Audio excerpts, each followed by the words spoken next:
Hello everyone, welcome back to my channel, Home Sweet Home.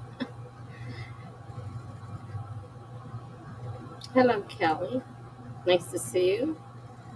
Happy Saturday to you. This is hi Greg, I normally start streaming earlier, but since I may end it earlier, I figured I'd start earlier. Um, for those of you who know or don't know, I was in the hospital most of this month, off and on, and unfortunately, I went into the hospital with second stage renal failure. Not a good thing. All right, Greg. Well, thanks for stopping by and saying hi. Sweet dreams. Talk to you again soon. And check your Instagram. I gave you a site to try for. That's how I post my images on Instagram. Not videos, but images. Maybe you can use it. So, again, have a good night. Anyhow, I was in stage 2 renal failure. And at the rate I'm going, if I'm not very, very, very careful, I'm going to be on dialysis. So it means a major. Why do I only use Facebook for that? That's all I use Facebook for, and I'm not actually on Facebook. I mean, the screen that comes up is a screen for setting up your posts and adding your pictures. If it'll let you do it. I mean, it is a business thing, and I don't know what I had to do to get that, because Charlie helped me get it. But that's how I post my single pictures. I haven't even posted a video, so you're ahead of me on that game. But I don't know. Just try going to that link and see what happens if you want. You don't have to. You don't have to use Facebook. No, you may need a Facebook account to use it. True, come to think of it. Sorry about that. Only trying to help. All right.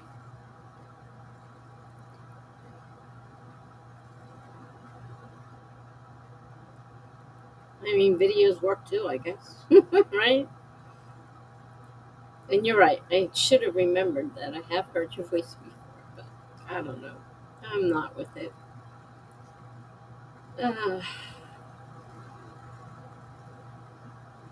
so the ultimate thing is I cannot have sodium, and I'm only allowed to have 50 ounces, no more, no less, of liquid a day.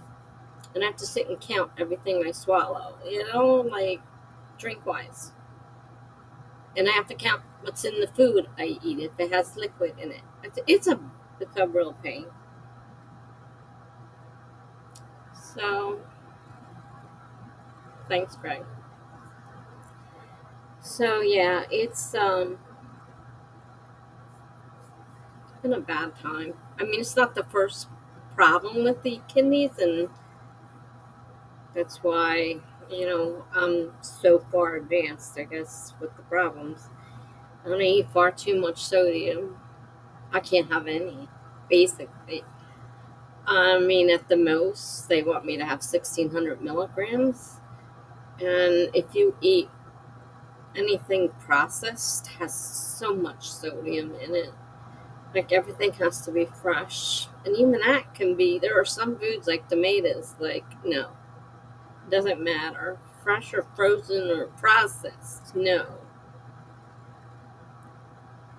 So, I'm struggling with trying to come up with a food list of foods I can eat, which I found out that oranges don't have any sodium, which is a good thing, unless, of course, you don't want to eat oranges the rest of your life. I can't imagine a steady daily diet of oranges. I gather that would be problematic eventually. And, of course, the juice, I don't know what's in the juice, but that's liquid. So I wouldn't be able to have very much juice. So an orange. That's what I had for dinner last night. 2 oranges. Yay. And there's 2 more in there for later tonight. So I just ate something. Which I probably went way over the sugar. I mean the salt, sugar level too. Oh, stop. Stop. My glucose alarm won't shut up. Shut up already. And I can't turn it off. It's a continuous glucose monitor. There's no shut off button. There's no batteries to take out. There's no way of shutting this thing off, and it just goes and goes. I'm going to smother it with a pillow and shove it down the whatever. I thought about flushing it down the toilet, but it's an expensive piece of equipment, which I don't think the insurance company would appreciate. I just wish it would shut up. So, I'm starting early tonight. Whether I will go to my normal 1 o'clock, I don't know. But I'm getting kind of stir crazy here, and I haven't done anything, any writing or anything, most of this month. And now someone surprised me with, hey, it's almost, prepped up for NaNoWriMo. I'm like, oh my gosh, I am nowhere near ready for that. That's the last thing on my mind at this point, So, the other issue I have is a sore tooth. And I've not been able to take care of it because during the week I was in the hospital. And I don't have a dentist. So it's not like I can call and say, hey, help me. I'm your patient. I need help. I'm pretty sure I have to have a tooth pulled. They told me that the last time, years ago, when they looked at it, when it wasn't bothering me, that it's going to have to be pulled because of where it's located. And I think that time has come. Yeah. Nano came so fast. I'm like, wow, I can't believe it's here already. I will be on the Worldwide Write-a-thon, and I did snag one co-host spot on Saturday afternoons of that weekend. So,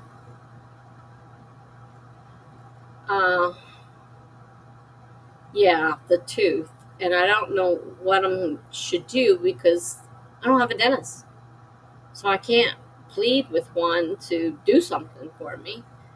And I've been in pain. I was in pain in the hospital, and of course they're not a dentist, so they're not going to do anything about it. They wouldn't give me anything for the pain because that would affect my kidneys. And we had a big fight, the hospital and I, and about everybody in it. I think, boy, did I cause an uproar.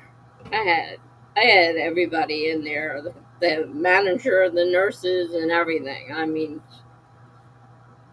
I think I didn't expect the doctor to come back because I was really, really mad at him. If he was smart, he would have stayed away. But I behaved myself and just listened to him. And I was already mad at him for what he did, and he shouldn't have done. And he wasn't really supposed to do. And he started messing with the medicines. Now, I understand the ones that affect my kidneys, pain medicine, the opioids. I understand why he did that. But he had no right to mess with my bipolar meds. To prove a point to himself and me. And he told me he thought it was hilarious. I'm in pain. I'm tired. I didn't feel well. They wouldn't let me have pain meds. And he's gloating over the fact that, well, you went to sleep on less than you normally take because it's one of those that you can use for sleeping if chew. But I use it for my bipolar, and he screwed with it. And Technically, he should not have done that. He didn't help my mood any. He was at the other end of my tongue. So I'm surprised he even showed up. I didn't expect him to show up the next day when I was leaving, but I guess technically he had to.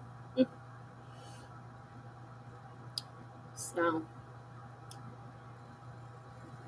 that's fun and games in my world. I have things to write, which I haven't done a thing with. I have I have put it off, and I don't know what I want to do for NaNoWriMo because I have to redo my memoir. I still have to.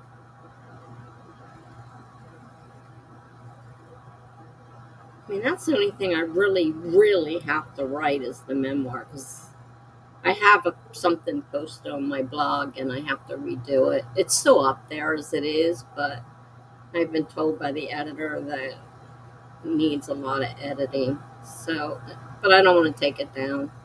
I just left it alone, but I'm working on it. And that's the main thing that needs working, and it needs expanding. This is the big one, though. This is November. This is the 50,000. Because I did not get near 50,000 with words with that. And I don't know if I can actually drag it out to 50,000 words. But I have to rewrite the whole thing. So all I can do is go from there. Try to figure out. So there's that. I could start another book, but I'm thinking about changing my genre to romance, and I'm not quite prepared for that. I need some research. I need to read some because today's romances are not what I read as a teen girl. Believe me, I'm almost 65. So romances back then were very tame compared to what you see in today's romances. So I need to read some of them to figure out before I start writing a romance exactly what goes in today's romances.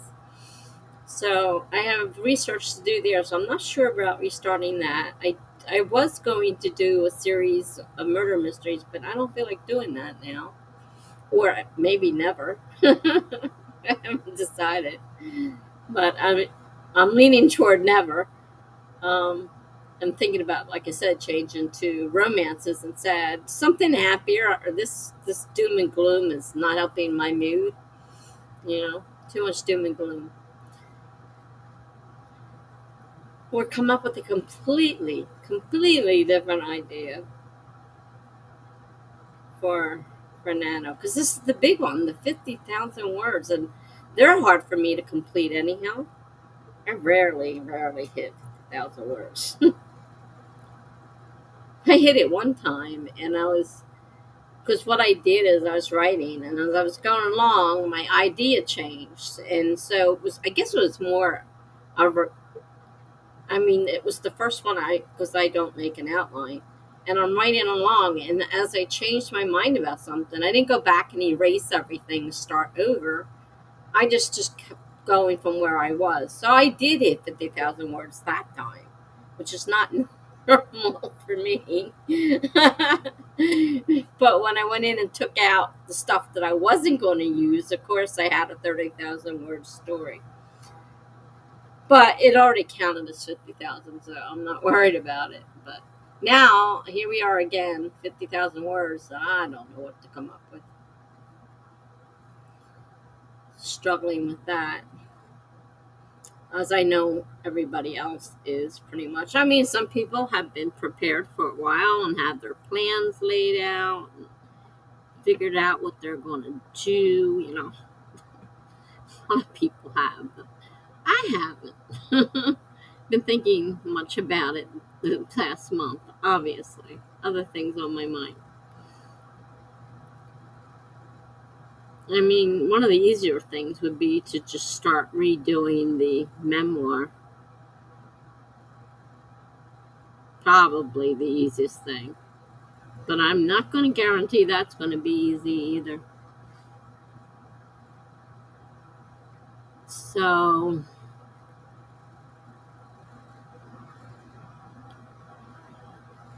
I mean, I have my blog has gotten way behind because I haven't been able to update it. I could do it on my phone, but that's such a hassle for me. I'm not big with the phone. So I didn't even update anybody in the hospital on my blog. I just sent a post the other day when I got home. Well, not the day I got home. I wasn't allowed near the computer the day I got home. My daughter drug me off the bed. And I stayed there. I didn't put on the alarm. I didn't wake up and get up. Well, I did wake up, but I didn't get up. And, I did all that. I behaved myself. But the next day, so I came in Thursday. So Friday night, I was on Charlie Dorset's stream. And I did make it through that.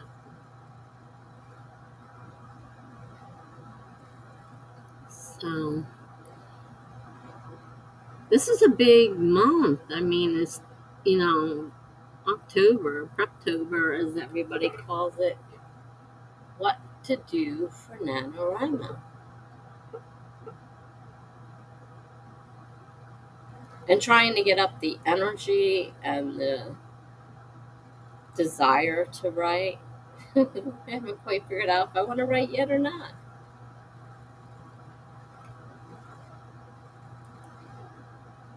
Because the weird thing is, I keep saying I want to write, but when I get the chance, it's like, do I really want to?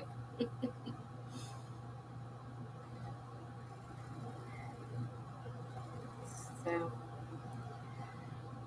I'm not sure.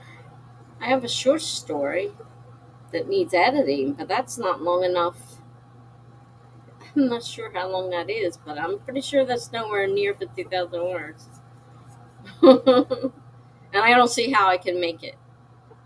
It's one of those things that, short story's pretty much it. A longer short story, not like flash fiction, of 100 words that I'm used to writing a lot of. But it's got a couple thousand words, I think, in it, which is good. But it's not something that I could make into a book length, anything. I mean, it makes a nice short story, but I can't see it being anything more than that. It's hot in here. I may have to turn on a fan.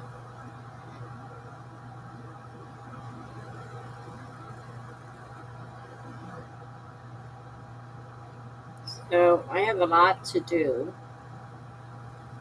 I have to figure out what I can eat because I have to get food.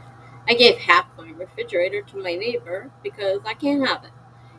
And he's like, I expected him to say, "Oh, I don't really want it. I don't need it." He's like, "Oh yeah." He goes, "I'm out of food. I need that." I'm like, "Really? Take it all." I mean, the stuff that I couldn't eat. And that was the last thing I was expecting. Usually he tells me, give me a couple. They're meals, they're prepared meals. I'm not allowed to have them unless they're really low in sodium. And so my Medicaid case manager is trying a new company that's supposed to be set up for low sodium diets. So we'll see what she comes up with this company, because their current foods are pretty high, and if I eat one, there's not much more I can eat for the rest of the day, makes it difficult. I really need some pretty low carb stuff. I love knowing that oranges are sodium free. Luckily, I like oranges. Apples are pretty low. Most fruit and vegetable are okay. Most. I'm not a big vegetable eater, but I have to change my way as a living if I don't want to be on dialysis. So I get to make that choice.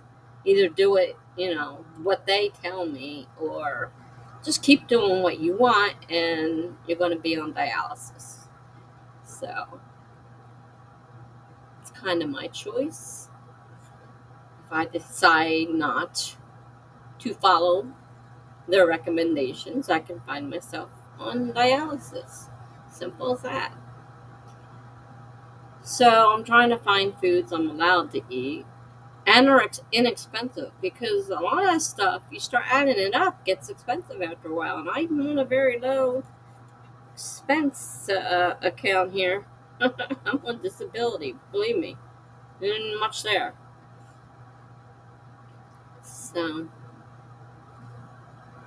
anyhow, I don't know if anybody's still here or not. As I rumble on, I'm going to a sprint. I get those words confused all the time. I'm going to start a sprint and maybe do some of this blog work to catch myself up there, and then go from there. We'll see. I'm going to go ahead and set up a timer. Yep, that's my timer. It's already set for 25 minutes. I'm going to start in 5, 4, 3, 2, 1, go.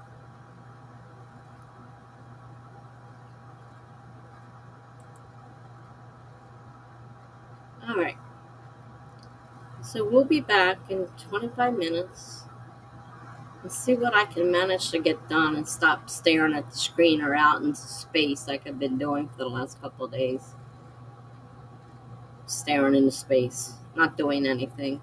I haven't even picked up a book to read. I mean, really. Talk about wasted time.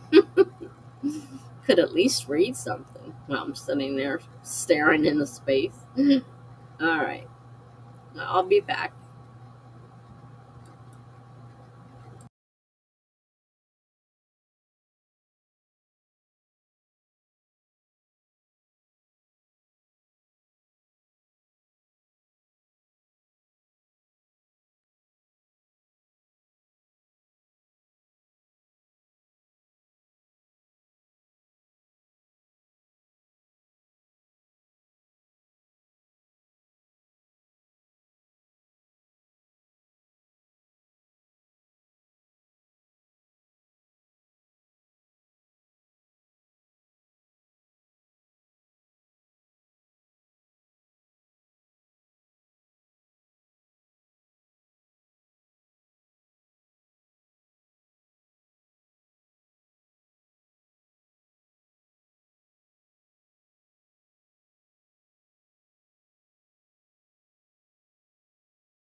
All right. It was 25 minutes.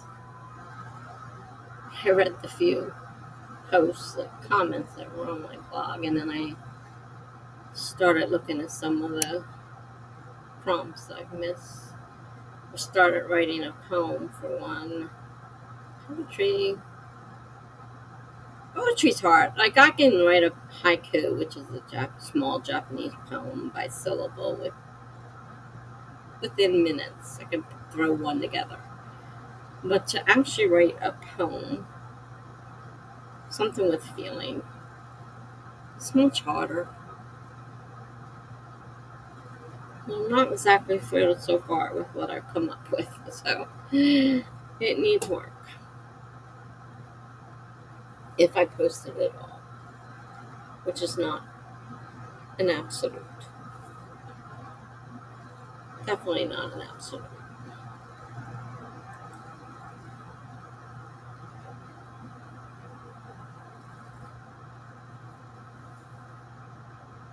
Anybody's here and got anything done, please feel free to let us know what you did. I'm afraid that was. Oh, and I went. This is stuff that's going to drive me nuts. I went out and got my pitcher of fluid because I set up my 50 ounces for the day. Subtracted out what I drank that wasn't from the pitcher, and then poured what was left into my bottle. And that's all I can have the rest of the day. So I have to use it sparingly. I guess it becomes habit eventually, but it's annoying right now, to say the least. And it's really annoying if I want more liquid, and too bad, you drank it. Because it's a lot less than the normal that you're supposed to drink, and I never cared because I was not a drinker. Like, I didn't care about water, and I rarely drank much during the day and night. I just didn't have a, a desire for it. And now that I'm being told I can't, of course I want it. And now I can't have it. I mean, that's life. What are you going to say? But it really sucks. So I have about 18 or so ounces of liquid. This holds 25. This bottle is 3/4 full. So around 18 ounces.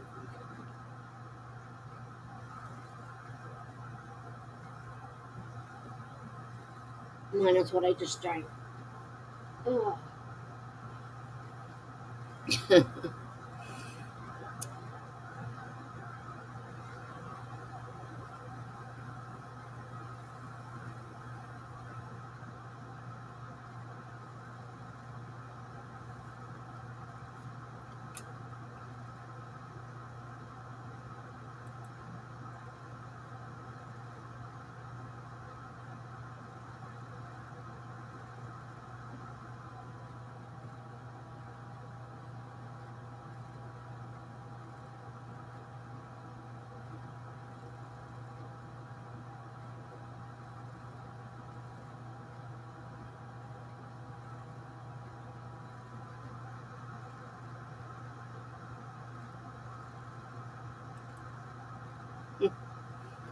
Just checking and making sure everything seems to be running.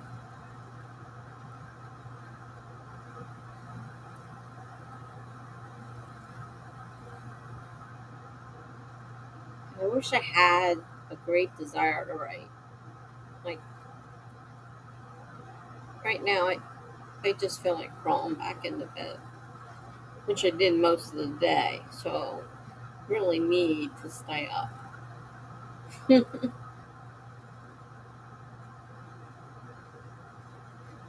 I'm having a hard time getting involved in anything.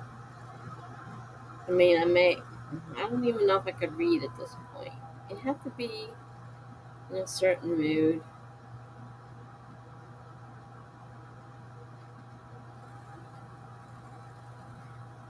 I've got normally I would have started at 9, so it's quite an hour and a half to my normal start time.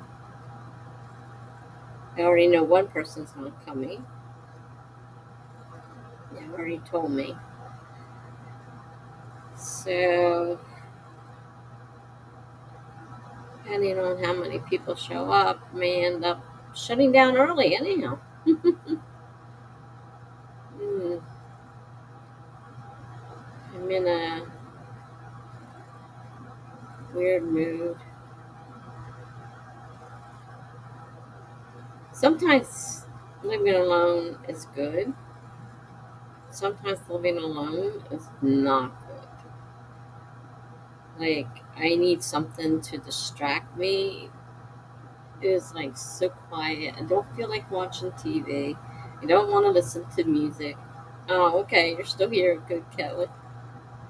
BA! Hey! I haven't seen you in so long. Nice to see you again.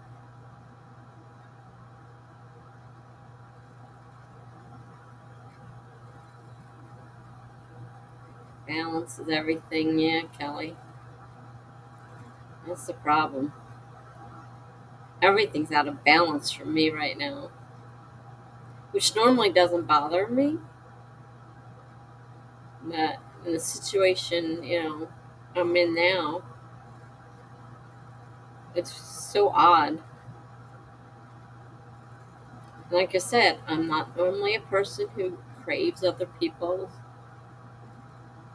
I'm, shy and quiet and prefer to keep to myself. I don't mingle with the other people that live here. Not many of them. And yes, it has been BA. I mean, I see every now and then I'll see an Instagram post. But yes, it's been a very long time since you've actually been in the stream. Are you still writing? I mean, you were going to write this story, and I, I don't know if it ever happened, but I've had so many things going on in my life. I haven't been able to keep up with a lot of things. But I don't know if you ever wrote your story that you were going to write with the prompt from Laura. Because sounds like a really great story.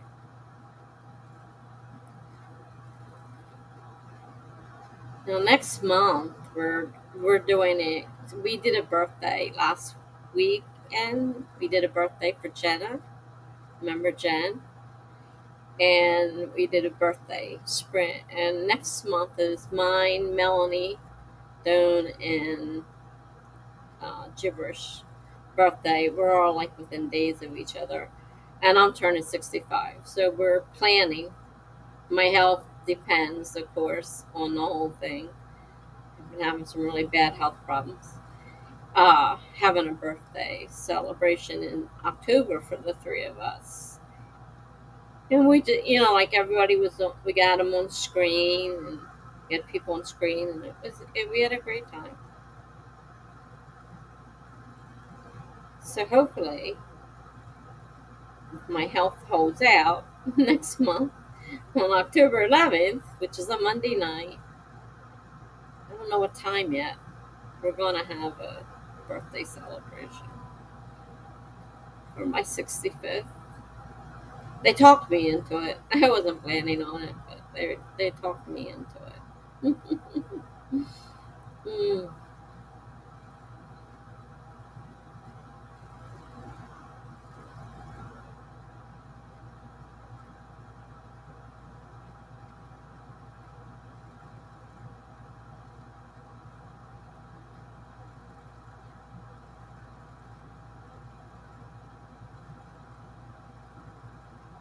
Yeah, so any noise in here is the air conditioner running, which is not doing much because it's not that cold outside, hot outside.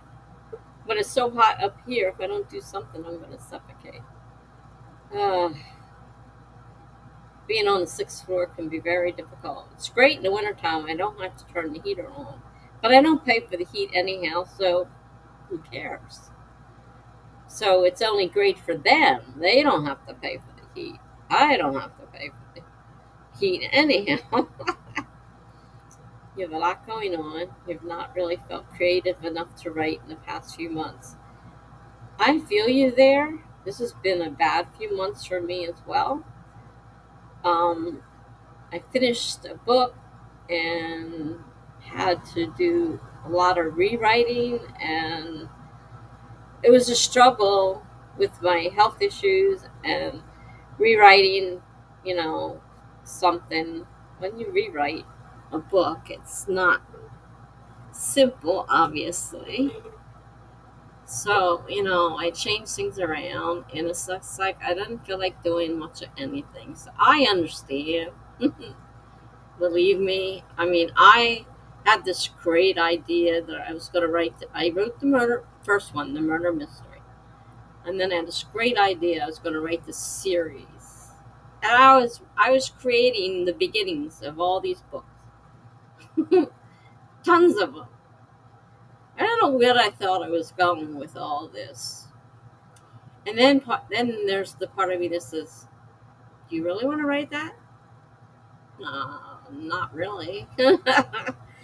um, will I ever write them? Maybe not.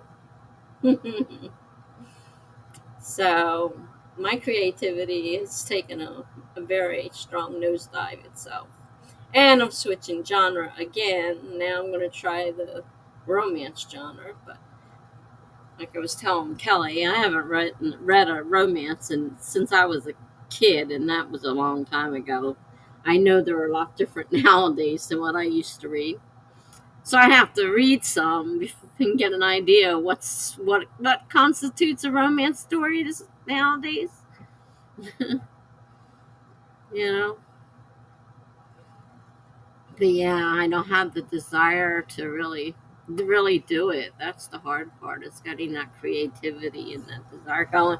And then someone reminds me yesterday that it's almost Preptober for NaNoWriMo. And this course is the 50,000 word one. And I'm like, oh gosh, I'm not even ready. You love my fall theme? Thank you. You remember Funky Psy from way back? It was because he stopped coming for a while too, and you guys may have crossed paths. He did the design. He's been back lately, and he's been doing my designs. We created one for the birthday. You created one for my regular everyday use, and then somebody said, well, you need to do the seasons. So now we're doing seasons. So here's the autumn, and Funky designed these, and he did a wonderful job. And if he creates them for the seasons, that would be great, because you can just change. Because I'm not using StreamYard, I'm using what's called Restream now. And so what I used on the other one doesn't work. Plus, I'm not a very good designer. So this lovely creation was done by Funky Psy, or Funky Writes. If you look under Funky Writes, I think his YouTube is more under Funky Writes, because he streams now. He just started streaming off and on when people aren't streaming, and he wants to write. He'll start up a stream. So he just started streaming, and he's silent in it. Like, he just puts his picture up there, and he types during the chat during the break, and then goes right in the streams because he doesn't want to be distracted. And he does a theme usually, and they're really creative. Well, I mean, look at this. This is creative. He obviously has talent. So that's what he was been doing. So people have been following there, and that's under Funky Writes on YouTube. If you ever, at an odd time. I mean, it's usually odd times when somebody's not streaming and he can't find a stream to go to, he'll start one. And The weekends I usually don't see him, or maybe very shortly because of family. You know, the family. He has his family, so yeah, I would definitely check it out. I mean, if you write at odd times, you may find some of his. Sometimes it'll be during the day. It'll be during the day, and people are you know doing work and stuff, and he'll be having a stream, and then he'll have lunch, and then he'll stream later on. I mean, he doesn't have a set schedule, so you have to kind of go to his site to find out when he's streaming. Because sometimes he'll set them ahead of time, and they'll be on Devin's list, but not always. But everybody's been loving, because he uses videos, and he uses sound effects and whatnot. It's like really neat, and in ambient sound is kind of, the crackling of the fire and the rain outside. And I don't know if you like to write like that. I mean, some people, I guess, it bothers, but I love it. I love to just have it in the background, just as an ambient sound, and it's really nice. So, in funky is Phunky, not Funky. Phunky, and it's funky rights. And yeah, he's slowly growing a little following of people loving, because everybody loves it. And it's mostly just some chatting in between and back to writing, because he's trying to write something. So he's like really, pushing for the writing time, not the chatting and you know, the chats for in between and the short break you get, and then back to writing. So if you like to do a lot of chatting, now that could be a problem.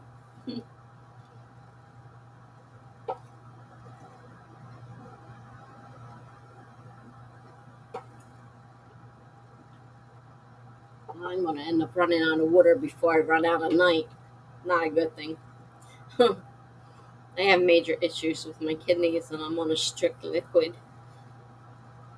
uh, amount, and I'm going to run out of liquid before the night runs out at this rate, which is, it's hard adjusting to not being able to just, I hate drinking, and I normally don't, but when you can't, when someone says you cannot do this, what does your body say? Oh, we got to have that. We want water now. Well, no, you cannot have water now. You drank all your water. Too bad. Oh boy.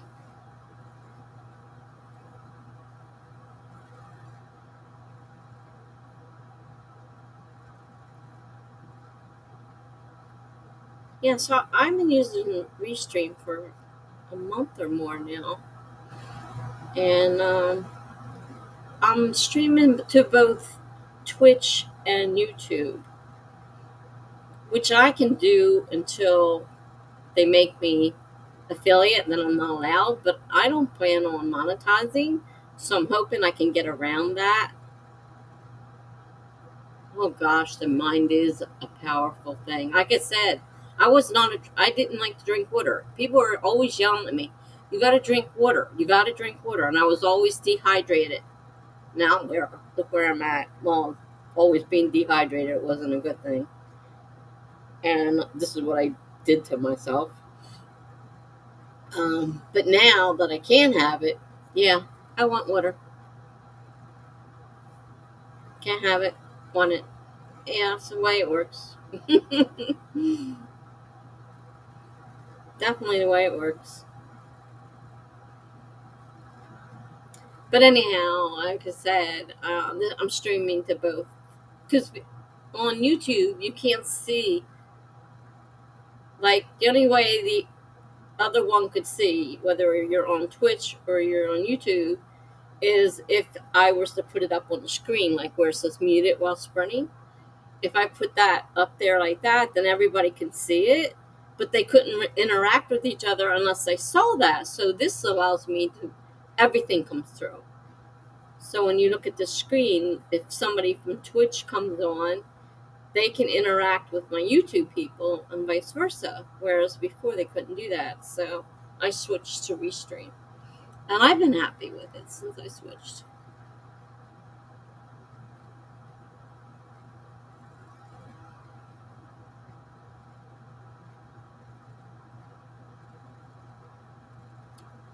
So BA, are you here to write or just passing through?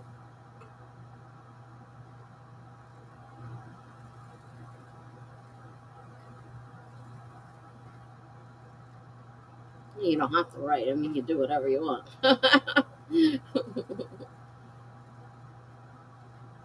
Obviously.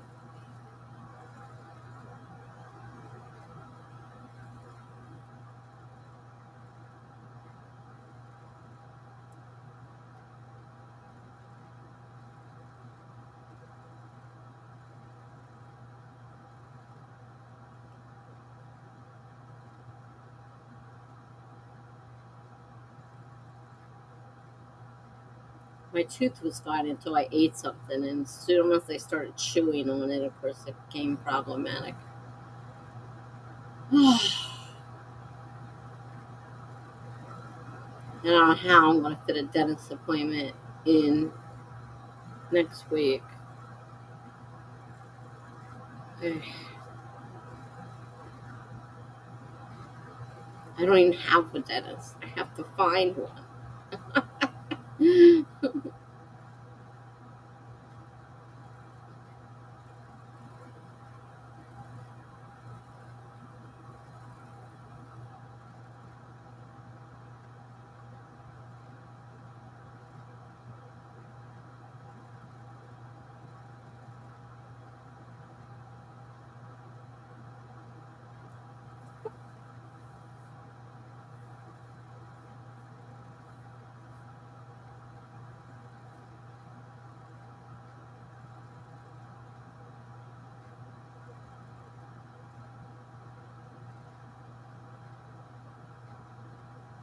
It's so weird now with everybody on Twitch.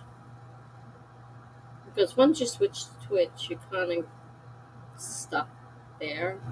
Because they don't allow you to do what I'm doing, duels. Once you make affiliate with them, they won't allow you to dual stream. You're not allowed to do anything, have anything to do with YouTube. And if you do, it's got to be at least a day apart from whatever you do on Twitch. So most of the people are switching over to Twitch only. So a lot of people I used to follow, if I want to follow them, I have to follow them on Twitch. And I held back in the beginning, but I figured I don't want to be left behind while everybody else is moving in a different direction. So I started dual streaming. I've got followers, but I usually rarely see them. I don't know if I stream by, just on my own there and not dual, if I would get, other people to follow and actually participate. I don't know.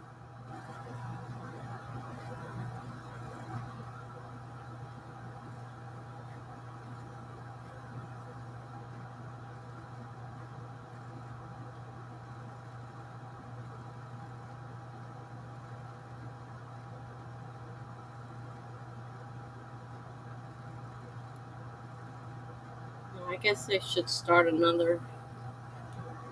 I guess I should start another sprint.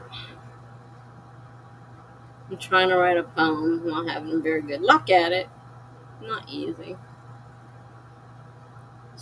I mean, I know you can write anything you want, and they don't have to rhyme and all this stuff, but I have a hard time with poems. I like them to rhyme, Not that I haven't written poems that don't rhyme. I just don't like them when they don't rhyme. All right, we'll do one then. 25 minutes starting in 5, 4, 3, 2, 1, go.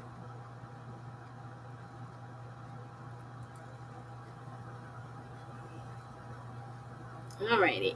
I will see you in 25 minutes.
Alright,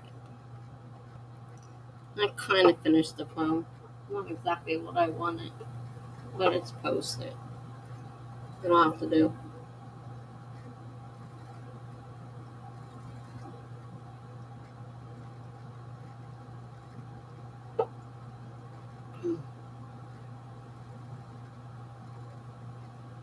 Watching my water level go down, down, down. So how did you do?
Right. No one has anything they want to add.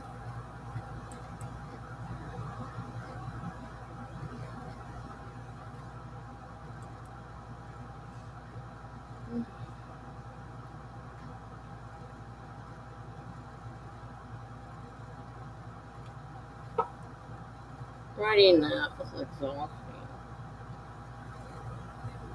Maybe I'll read next time.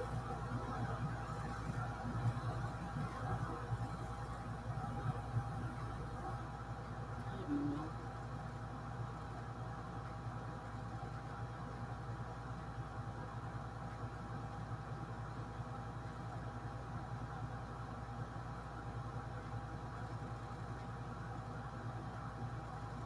I had to verify when I was streaming, co-hosting, co-hosting on the Worldwide Write-a-thon in October. I wrote it down wrong. So it's actually Saturday from 3 to 5 p.m. I didn't think it could be Friday from 3 to 5 p.m. I'm like, something's wrong here. Could be the fact that I wrote down the wrong day. Typical.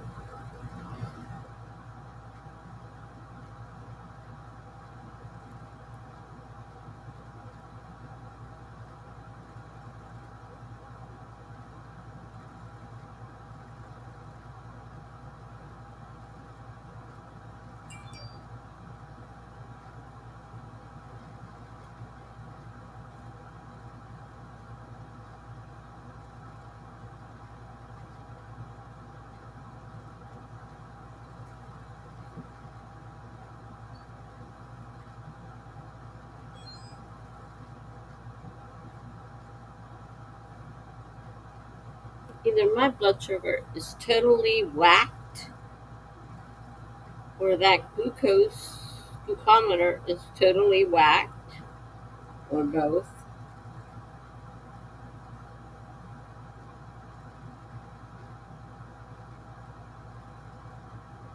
It keeps going down,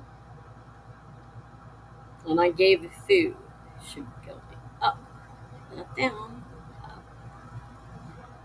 It screamed all day that it was too low. And I'd get up and I'd check with my regular one, and it'd be fine. Way over, way over what this thing said it was. If I had been as low as it said I was, I would be really feeling terrible. So I was pretty sure it was wrong, but I have to check. I check it with my regular meter, and it's like 50 points off, and that's not right. So I didn't feel as bad. So my thought is that and it could be the sensor. I put the sensor on last night, and maybe there's something wrong with it. Of course, you can't get through. I tried calling because it says that they're open every day for so many hours, and I sat there forever on hold, and somebody answers like an idiot. I mean, he was really acting like an idiot. I says, "I'll transfer you," and transfers me to somebody else, supposedly, which put me in the main line again. And when I tried to go through the screens that time, it told me call back when we're open. Like, whoa, what just happened here? So I can't even get any help with a malfunctioning thing that won't stop making a noise that I don't know how to shut it up.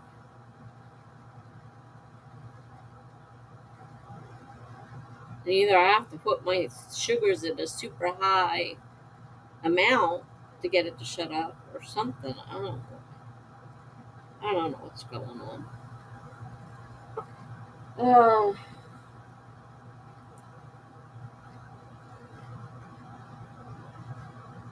very aggravating sometimes. I should say all the time.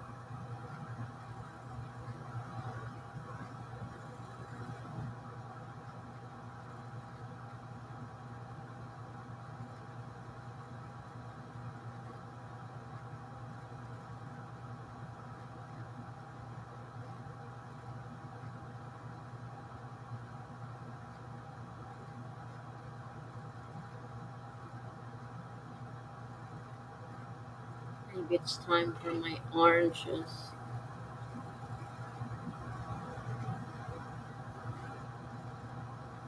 At this rate, I'll be going to bed early. Mm, but I definitely have to eat something before I go to bed.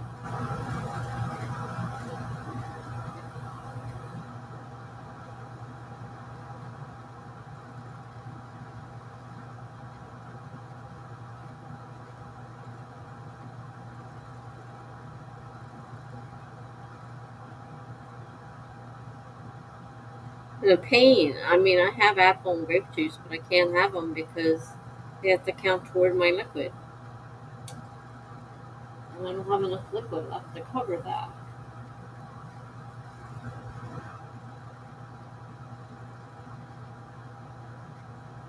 Plus, I have to take pills.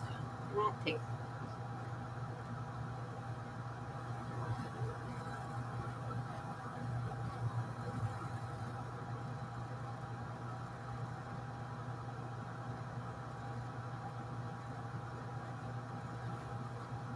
I also had to stop taking my. I have to remember this because it's still in my pill box. Can't take my blood pressure medicine because that affects the kidneys. So I have to stop the blood pressure medicine. I think somebody read that because I'm paying attention. Never thought about it.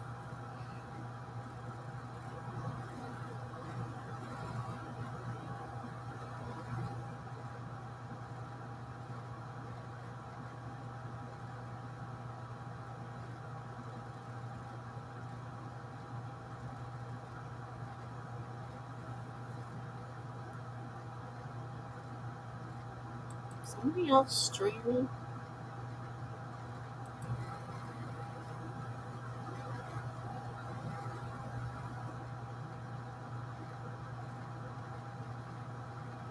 Hmm.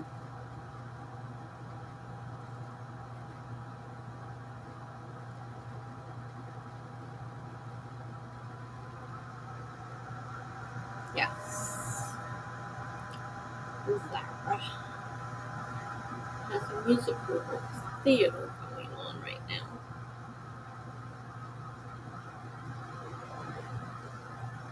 14 people, that's not very many.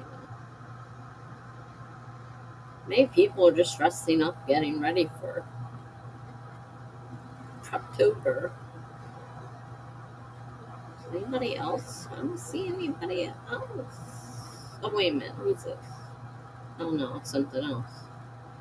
Aurora Borealis. I don't know what that is. Some things on here, I have no idea why they're on here. No, so, except for Sarah, and she doesn't have that many people, there's just nobody out there looking for, I guess, streaming.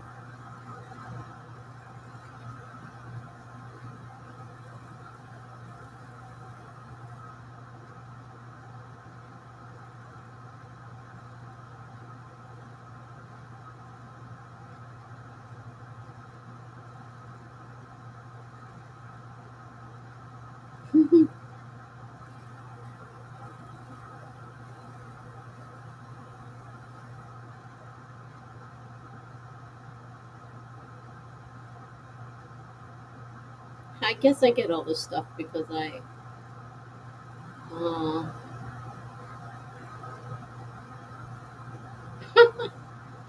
one short story that has 30 beta readers.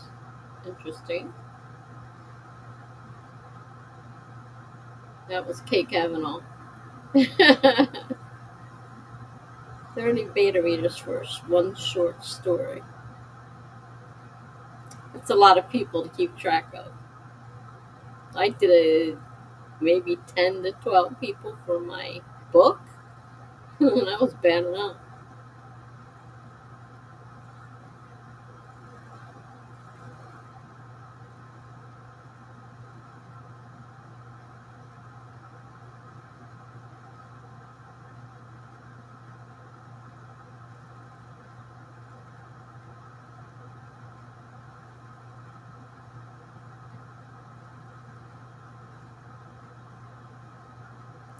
I mean, a lot of the stuff that's on here, I gather it's because the stuff I watched at one point or another.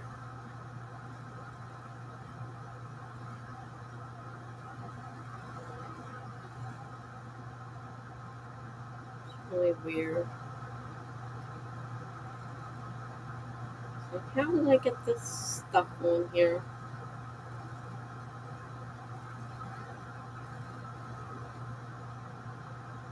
Got people doing watercolors. Watercolor. Why would I have stuff in my stream for watercolors?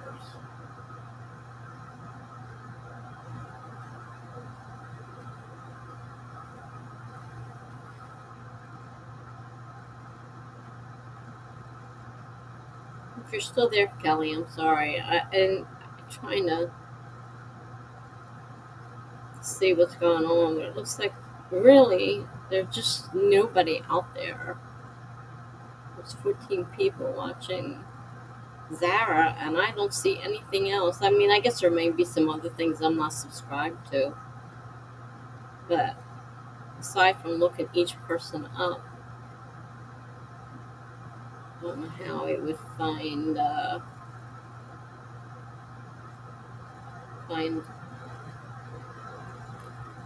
Oh yeah, I could go to Devon's. Duh.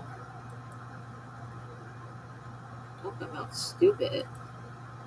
Go to Devon and check his list for today and see anybody streaming.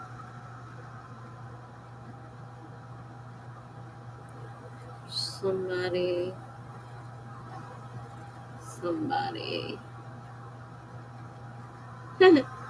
Even mine's on there, and mine was a pop up. That's weird. I don't know how he does that. Pretty, pretty cool.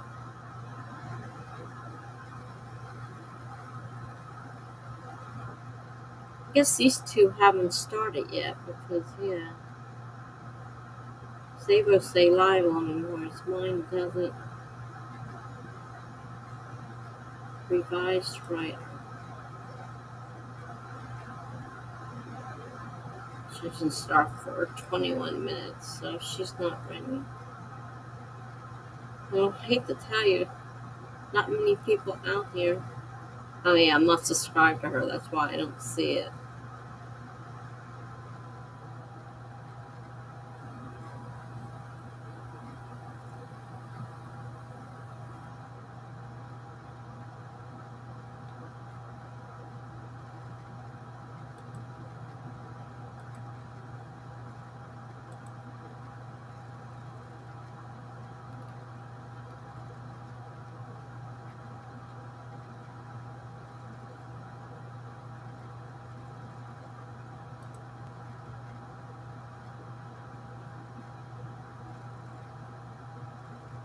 Oh, I'm glad you're getting something done.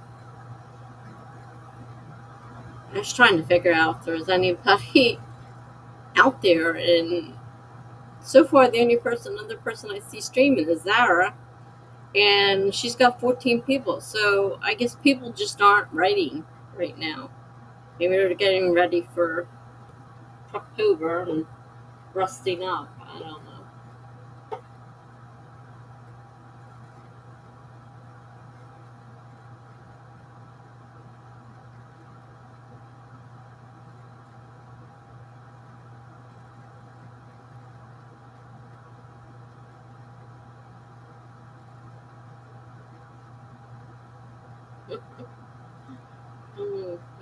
I'm glad you're getting something done.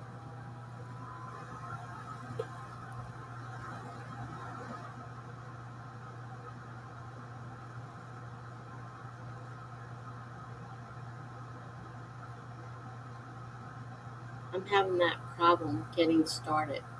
Like revving up the engine. It's just not revving. This is normally where I need Funky to jump in and start revving things up.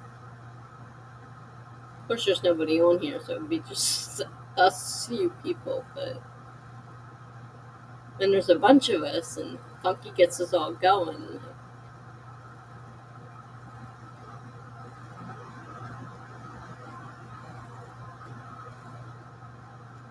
Well, Saturday's his family night, which I understand.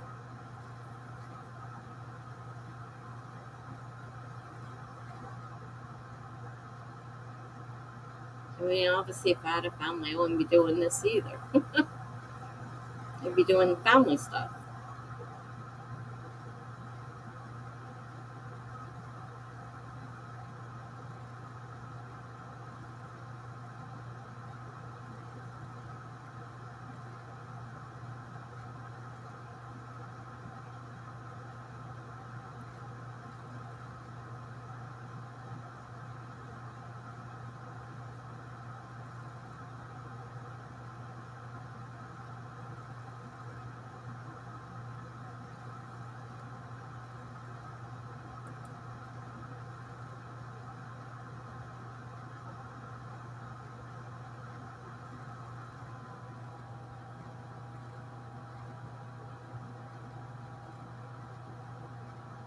She's got somebody waiting.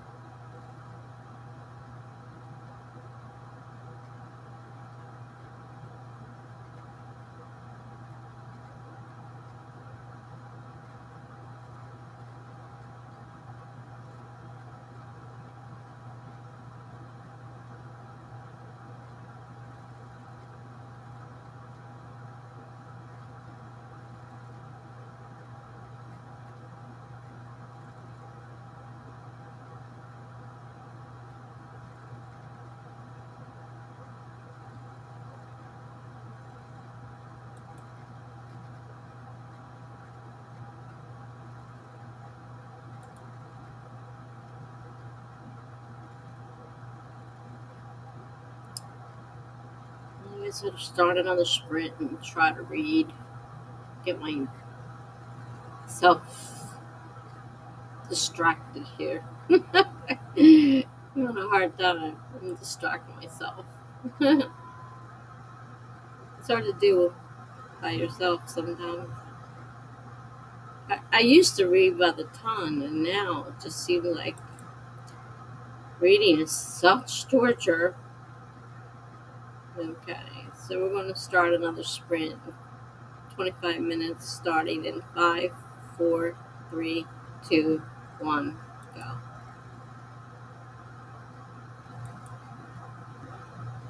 Well, there's Melanie. Hello, Melanie. I just started the sprint. Popped in just as I started it. Yeah, perfect timing. I was wondering if anybody is around, like it is quiet, and I just went. The only person streaming was Zara, and she's only got 14 people, so people are not streaming or not out writing tonight. I guess everybody's getting ready for October, and they're just resting up. Like, why beat yourself up because you're getting ready to beat yourself up for a month, right? So I just started the timer. I am going to go cut my oranges. One of the few foods I can have. It has no sodium in oranges. I'm gonna go cut my oranges, and uh, yeah, I hear you. Go away. And I'm almost done my water for the night. Counting water is fun. Never thought I'd be sitting here counting ounces of water and making sure I don't drink more or less. Exactly 50 ounces of water. How about driving you crazy? So, alright, I'm going to go cut my oranges, and then I'm probably going to read for the rest of the sprint. Nice to see you, and I'll see you when we're done. The sprint, I meant.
And day sleep. Well, I understand that. I didn't get up to afternoon, and that damn little thing wouldn't shut up.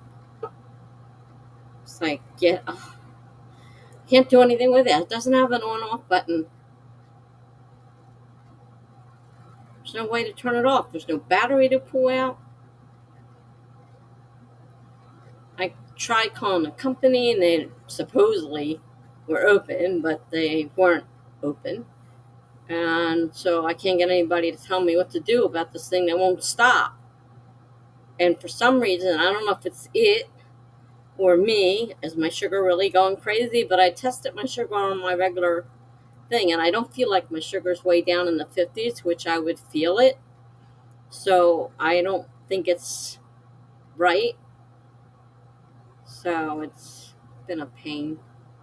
I cut my oranges. Managed to do that much anyhow. Still have a toothache. Bitch. I don't have a dentist to call yet. This is the weekend. Of course.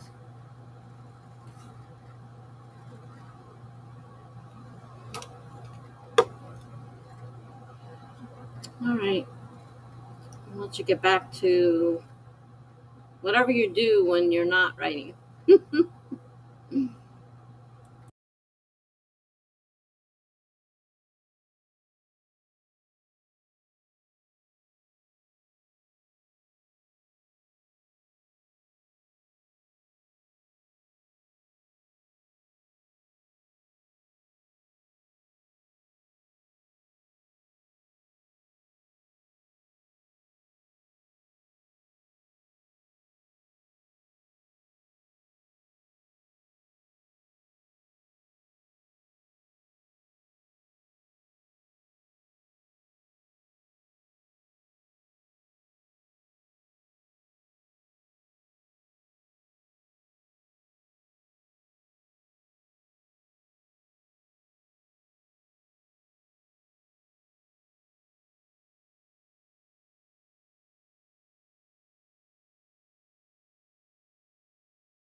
Mm. So mainly, I ate oranges and read one page of the book. But I didn't feel like changing pages with sticky hands.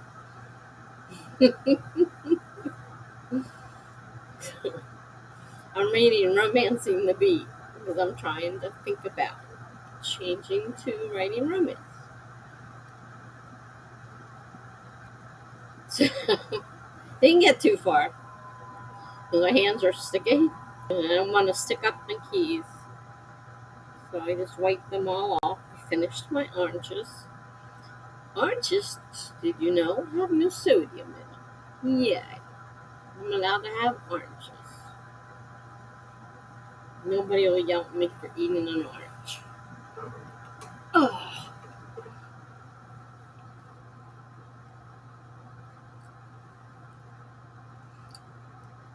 I do wish I could do something with this toothache aside from pulling the tooth because that's going to be murder if I have to pull that tooth. Oh, I got to take my pain meds. If I have to get that tooth pulled, it's going to be pure murder. I mean, the pain pills I take now don't help with the pain. Imagine adding the toothache pain when you have your tooth pulled to it, add that to it. Oh, God. I shudder just thinking about it. It's been a while since I've had a tooth pulled, but I don't forget the pain. Believe me, I don't forget the pain from having that tooth pulled. So, this timer's going to go off on me while I'm talking again. Even though I'm aware of it, it'll go off because I just lose track. Alright, 9 seconds. 5, 4, 3, 2, 1. Alright. So one of the side effects for your new mood stabilizer is drowsiness. So yeah, I have that as an excuse too. Yeah, I got that one too. Only it's my antidepressant that causes. I don't know if the mood stabilizer antipsychotic that I take is.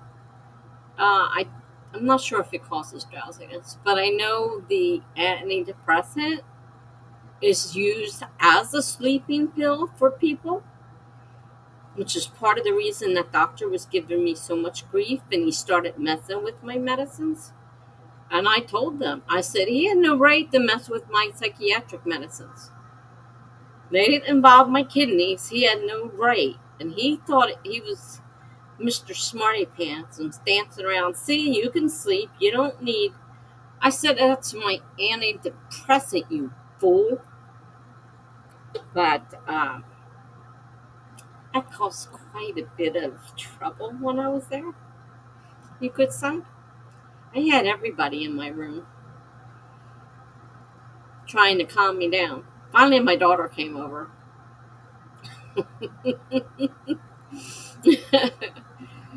So, yeah, I'm liable to walk out from sleeping 24 hours, sit down on the chair, and go right back to sleep. Because all these medicines cause that. So I understand that, believe me.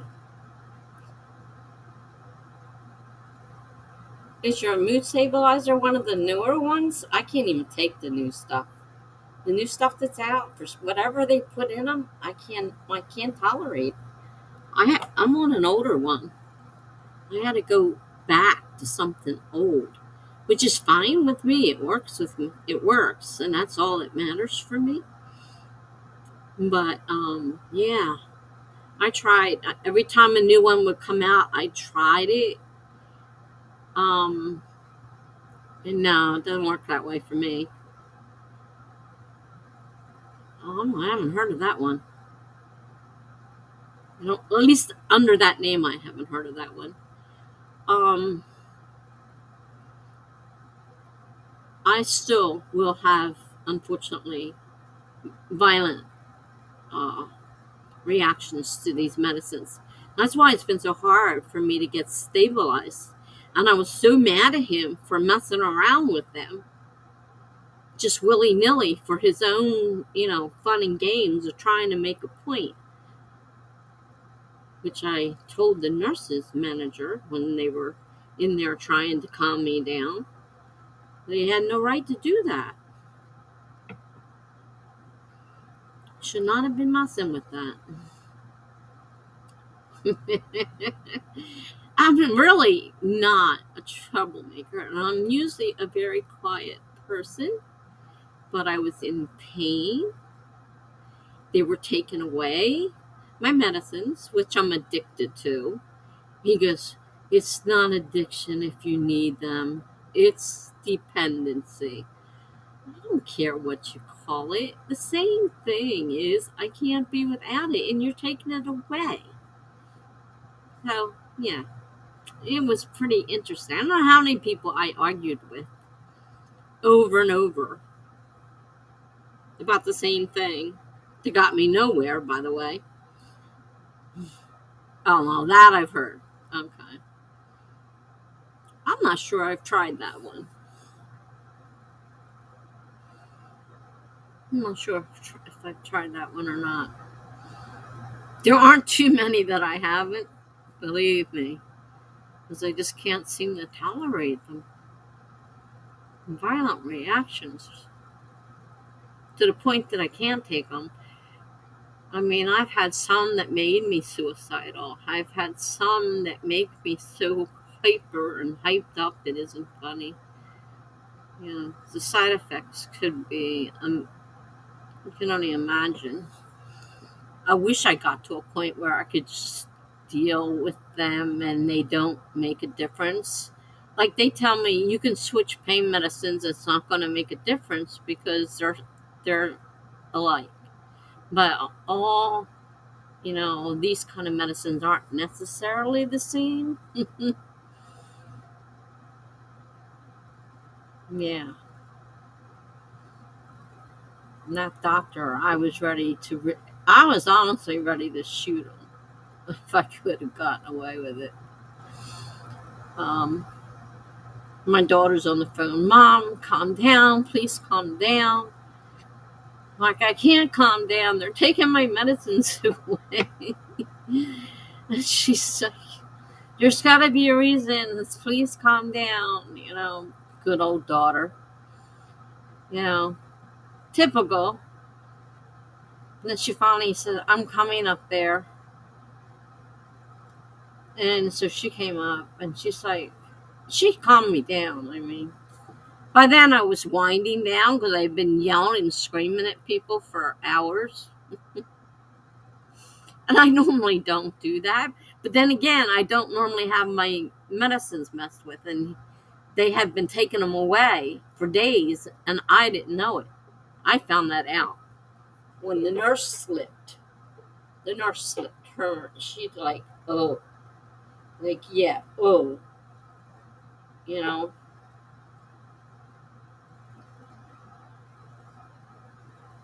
well, my worst one was lithium. Lithium was the worst one I ever took. I know you're trying not to cause trouble. I can't imagine what pain you're in. Besides the pain from, that I have from my regular pain, which is in control. Hi, Lamini. Yeah. No, I'm not in a new place. I'm in my apartment. I thought you meant my new home on the web. My new home on the web. I had the toothache. I had a headache, and I wasn't allowed anything for it because I had to go through the kidneys, so I wasn't allowed to have it. And they just kept telling me, you'll be fine, you'll be fine. And I'm not fine, people. And I have a tremendous toothache, which then I started, I'm busy yelling. And I'm pressing on the other side of my face. And I'm like, wait a minute, back this up a minute. Why is this tooth hurting now? This is the sewer tooth. Why is this tooth hurting? And I'm like, oh, sinus headache. Which it's the sinuses, so the pressure on my teeth. So the bad tooth, of course, was really hurting, and it was making the rest of them hurt as well. So, yeah, it was a problem. So, let's see. Stop giving you your regular meds. I wonder if you experienced withdrawal something. Well, was probably that too. Oh, yeah. I've been in withdrawal from my anxiety medicine before, a whole week without it. And I was a mess. And my doctor, she was really mad. And I said, look, I don't have a way to get to that pharmacy.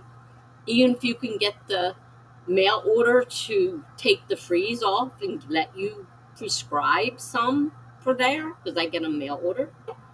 I said, I can't get there. And I don't have anybody that can go over there and get them. And she's like, I got to figure out something. If you don't get them in the mail tonight, because they were supposed to get them in the mail, I got to figure something, because you've been without them way too long. And I was in a really, you want to talk about bad place. Withdrawing from medicine is really, really difficult. So, yeah, but they were cutting them down. So, at first I didn't realize. So, when they said to me, okay, we're cutting it in half. Well, that wasn't too bad. It was bad enough, mind you. I started yelling, but half, okay, half.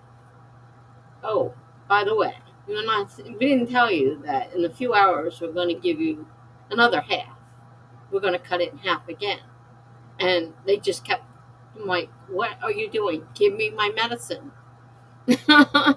That's when I started hollering and screaming and really cursing up a storm.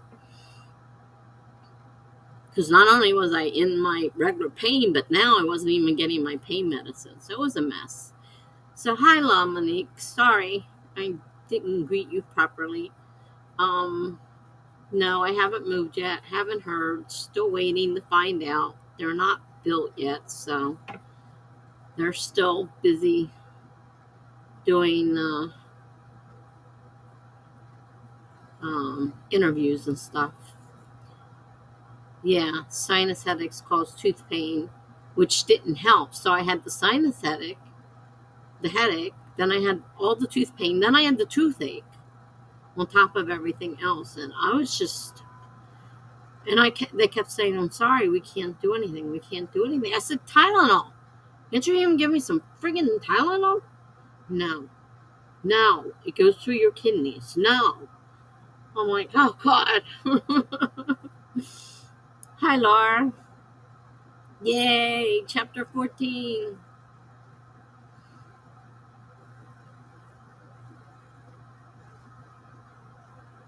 Let's see.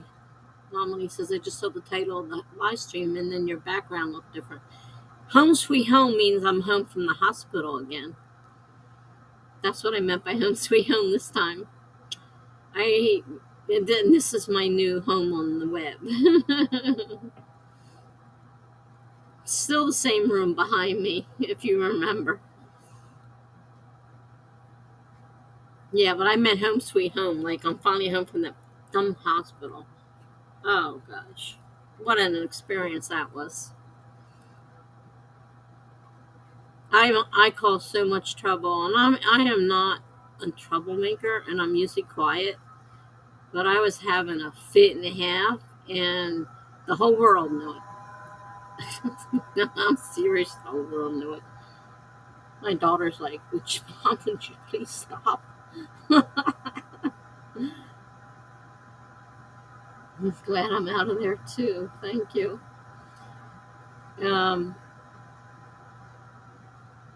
She ended up, I don't know what she talked to the nurses about. She, obviously wasn't going to tell me what she went and talked to the nurses about. Everybody was talking about me. I was causing everyone problems.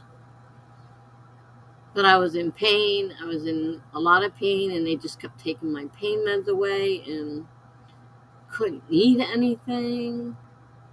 Then they were yelling at me because I wasn't eating anything, because I refused to eat. I was said that, look, I'm going to be sick. I'm not eating this stuff. And they're like, you got to eat something. Look, we know you didn't eat breakfast. Of course you did. You looked at my breakfast tray. We know you didn't drink anything. Of course. You looked at my cup and realized there was nothing out of it. So, I had a smart answer for everything they had to say. uh,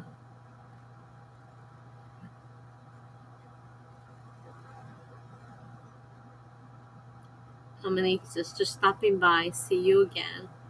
Well, it's been nice seeing you briefly. It's been a while since you've been by. Hope to see you soon. Melanie says, I'm debating on what aspect of my new whip I want to work on tonight. I really need to continue with my character profiles, but I kind of want to start outlining. Isn't that terrible when you want to do one thing and you have other things you know you should be doing? I'm not sure how many chapters, but it's definitely the second half. Cool. That's great, Laura.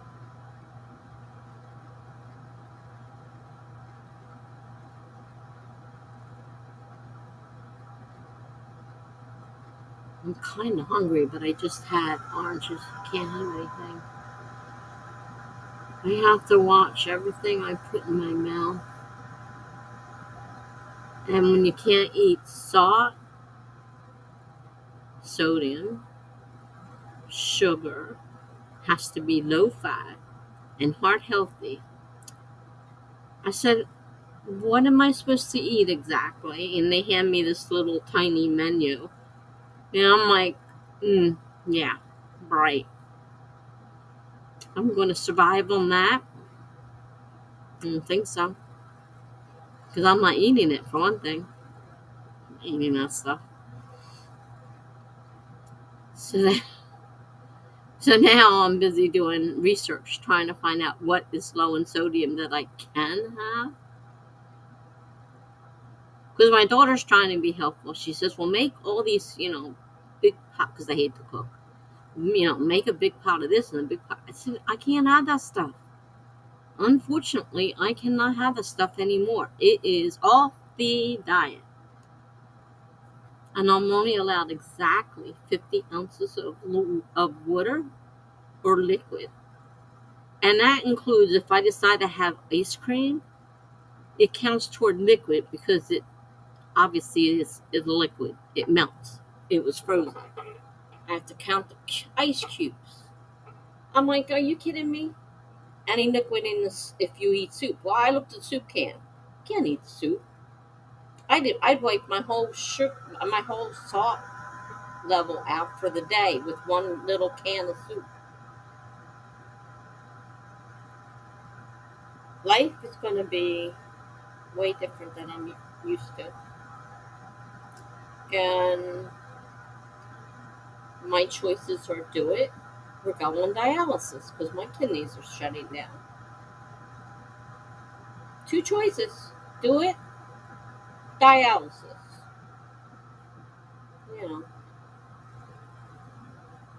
Not much choice there.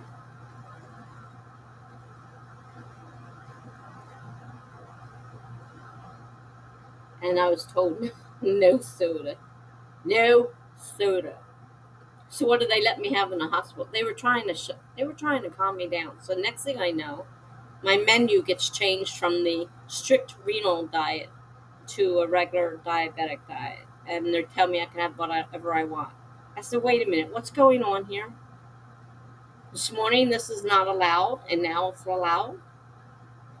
I see what's going on here. We give you this food, so now you give us the medication. That set me off again. That was very nice. And anybody that knows me knows that's not normal for me. Really not normal for me. So, It was an interesting time. And I still need to find a dentist. I don't have one. So I couldn't call today and say, please fit me in. I don't have one. I don't even know who to call. Because I got to go find that email. They sent me an email, if I didn't delete it, of local dentist on my dental plan. They're going to pull the tooth. I have to pull the tooth. I would be doing dialysis for the rest of my life, though. Yep. Yep, it's not a spot thing. My daughter's a dialysis nurse. You go in 3 times every week, every week. 3 times, and have your blood totally transfused, or however that works. I'm not exactly sure. But that's the way I understood it. That's the way. I'm pretty sure it's not a comfortable thing. It'll take a lot of time. Um, yeah, it's not something I want to do. Definitely not something I want to do. But even if I do things right, doesn't mean I'm not. I'm already half headed to dialysis as it is. But if I want to slow it down, I need to be careful.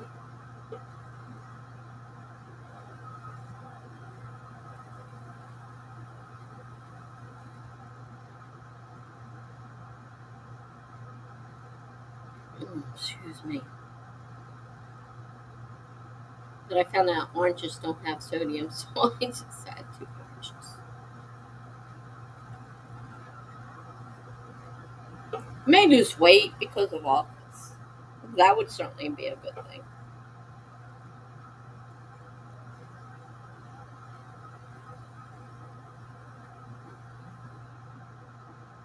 Molly says that's a tricky choice. I feel like the current diet you're on, you miss out on some important nutrition. I'm sure. However, I mean, I'm looking. I mean, look at the. I mean, Funky goes on about the drinking of liquid. Well, my kidneys can't handle it, so I don't have a choice. I can't have all the liquid I used. I may want to have. Of course, now I want liquid because I can't have it. Otherwise, I didn't. I was always dehydrated. Dialysis isn't ideal, but if it means you can eat somewhat normally, it might be the lesser of two evils. I don't know what it means to the diet. I have no clue. It might mean you could eat anything, but being on dialysis the rest of my life, 3 times a week, it's not pleasant from what my daughter, who works as a dialysis nurse, says.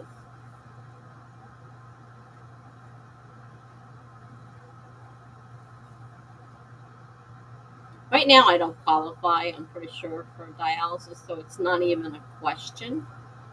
It's not, what do you want to do? Do you want to go on dialysis? It's what is coming down the pike if I don't watch what I'm doing.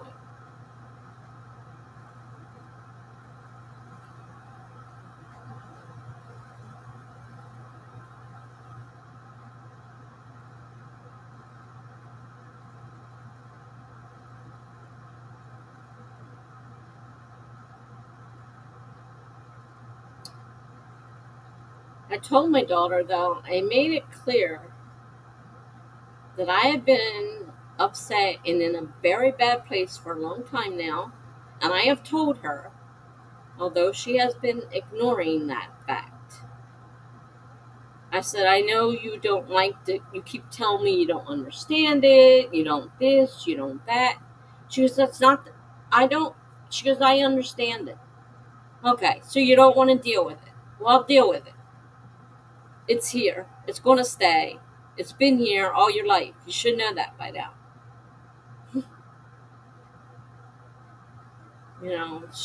Quit telling me a bunch of crap.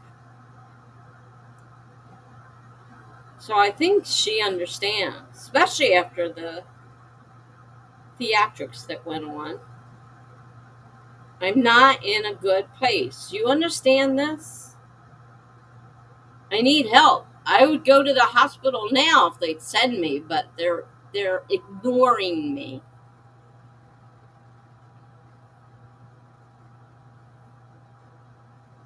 Maybe not eat anything, but at least you may be able to ingest enough liquids that you need to keep from being dehydrated.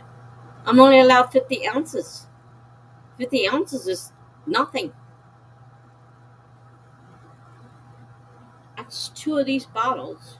These are 25 ounces apiece. 50 ounces. No more, no less.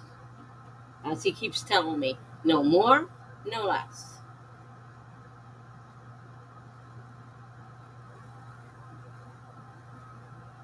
So I have to keep enough to keep me from being dehydrated without, and I have to still have to take a water pill. So every morning we go through the routine of the water pill. And if you've ever been on one, you just do, a nonstop steady trip to the bathroom in pain, which is not fun either.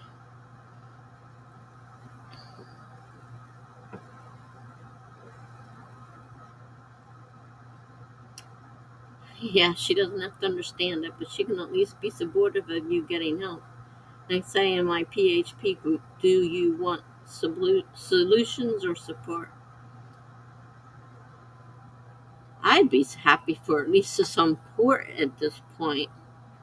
I think she's a little bit more understanding right now after what just happened. But, I mean, I told them, I want to go. I just want to go. I can't deal with this anymore. I'm on the edge. I'm going to fall off the edge and I need to go. But they wouldn't send me. They refused.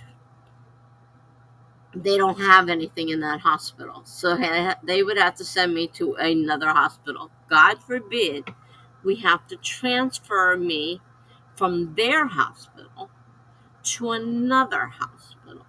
That would be bad. But I still wasn't stable medically, so they certainly didn't want to be transferring me to a hospital that's just mental health, because then I wouldn't get the medical help I needed. Very tricky situation.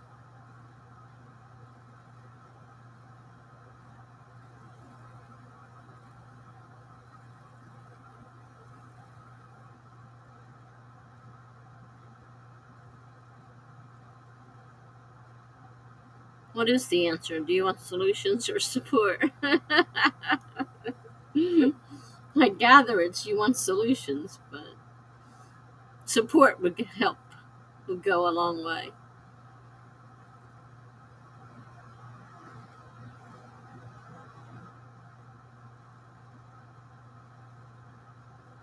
Because a couple of months ago, my other daughter freaked out on me.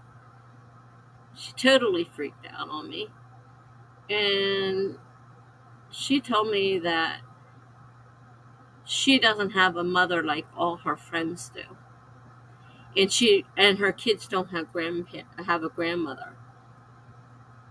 I'm like, all right, I'm sorry. I've been through this with you guys before, and I am sorry, but I am who I am. And you screaming and cursing and carrying on right now, not helping this situation any at all. I can't help it.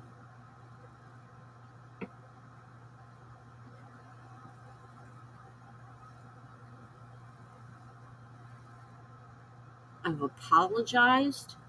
What am I supposed to do? This is the way I was born. I can't change myself. The meds help a little bit. They don't cure anything. They don't make you perfect. They help you deal with life. And I'm dealing the best I can. So now I had to deal with her and her temper tantrum. And she's the one that understands. That's the worst part. That came from the one that understands. Right now, I get more support from the one that doesn't understand. Who informed me, I understand. I said, but you said.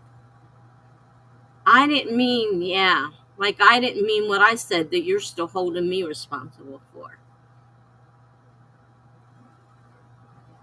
Oh, no, I'm not kidding.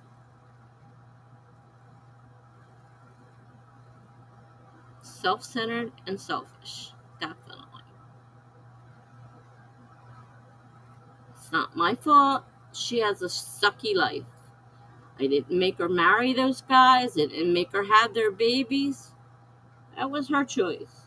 She picked jerks for guys who aren't fathers, who don't want to support their children, and she's had to raise 3 herself. Not my fault. I didn't make her marry him. Well, she didn't marry him. I didn't make her be with him and have babies with him. Let's put it that way. She never did marry any of them. And none of them are fathers. They're all drunks. They're all drug users. They're in and out of jail from day one. Very first kid. But she blames all of us for that. That's our fault. I'm not quite sure how yet, but it's our fault. We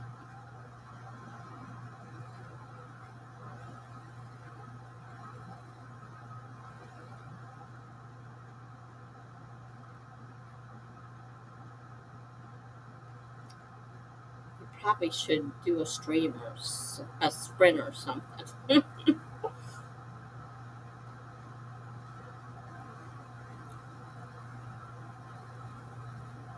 Thank you, Melanie. I know you are. I love you.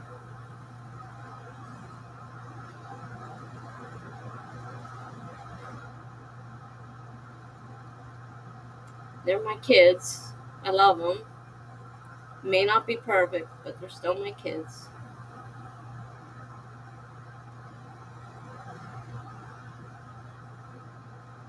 The one that was the most help is the one that moved away. Not that I can say I blame him.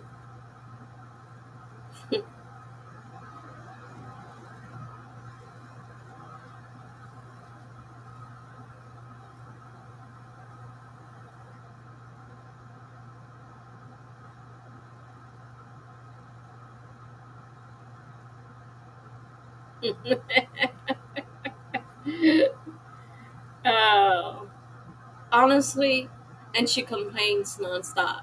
And my other daughter gets mad.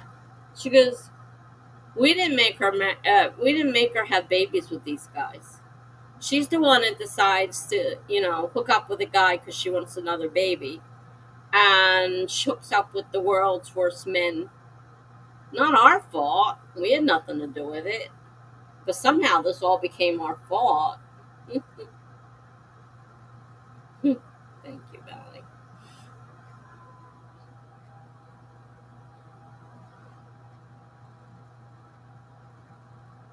Yeah, sometimes I want to grab her by her shoulders and shake her to wake up and realize that what she's doing is bad for her overall well-being. Well, we've tried, but my daughter doesn't. She's the same way. She wouldn't understand. She doesn't see anything wrong in what she's doing. And I'm I understand you want kids, but the way you went about it was not the best way. And there, are better men out there. Did you have to go for the ones in the gutter that are drug users and alcoholics and in jail all the time? Why? Why all of them? 3 of them. She did it 3 times. I do not understand sometimes. But I don't tell her what to do. She's an adult. But it's the other way around. Everybody tells me what to do, and I'm the mother. They all tell me what to do. But I'm not allowed to tell them what to do. No. And I don't. I mind my own business. If they ask me for my opinion, fine. I'll give it to them.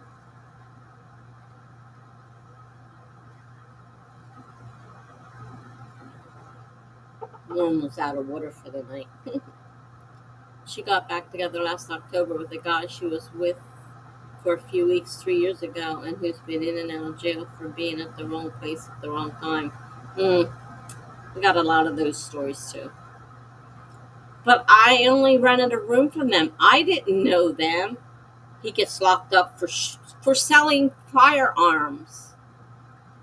Uh, who are these people?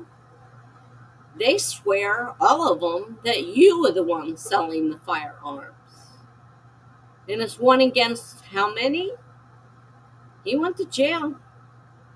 Eventually, my daughter paid tons of money to send down there for him. I don't know why. So he could have a semi-decent life in the jail. Blah. And she went about $15,000 in debt and almost had her vehicle repoed because she was all she had. He had to help him. All he had to help him. Yeah, same story. Yeah, there's definitely a cycle she needs to break. We've done this 3 times now. Well, she swears she's not having any more kids, so hopefully, maybe, there'll be less men traipsing through her life. I mean, I wish she'd find a great guy. My other daughter has a wonderful husband. He's a great father and everything. Of course, I have to hear about that too. The other girl, well, it's not fair. Kathy has everything. Well, you could have had a good husband if you waited and not had a baby in high school and, got involved with all these guys and had more babies. Maybe you could have found a guy too and he would have been a great father. But you didn't even give it a chance.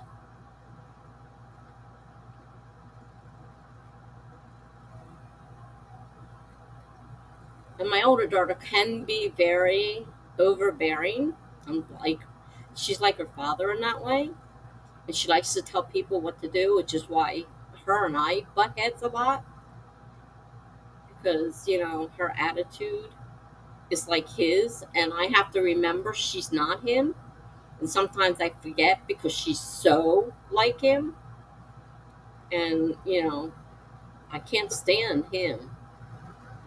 And I hate to think that I would grow to hate my daughter because I can't stand my ex-husband and she's just like him.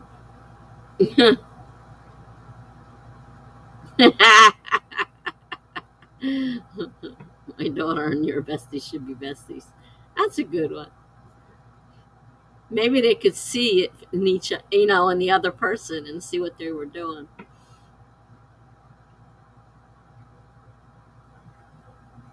I don't know what to do.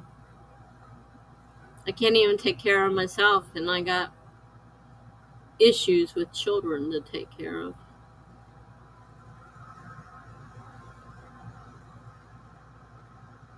See, my younger daughter, the one in all the kids in trouble and whatnot, thinks that as a grandmother, that means I should be babysitting her kids for her for free.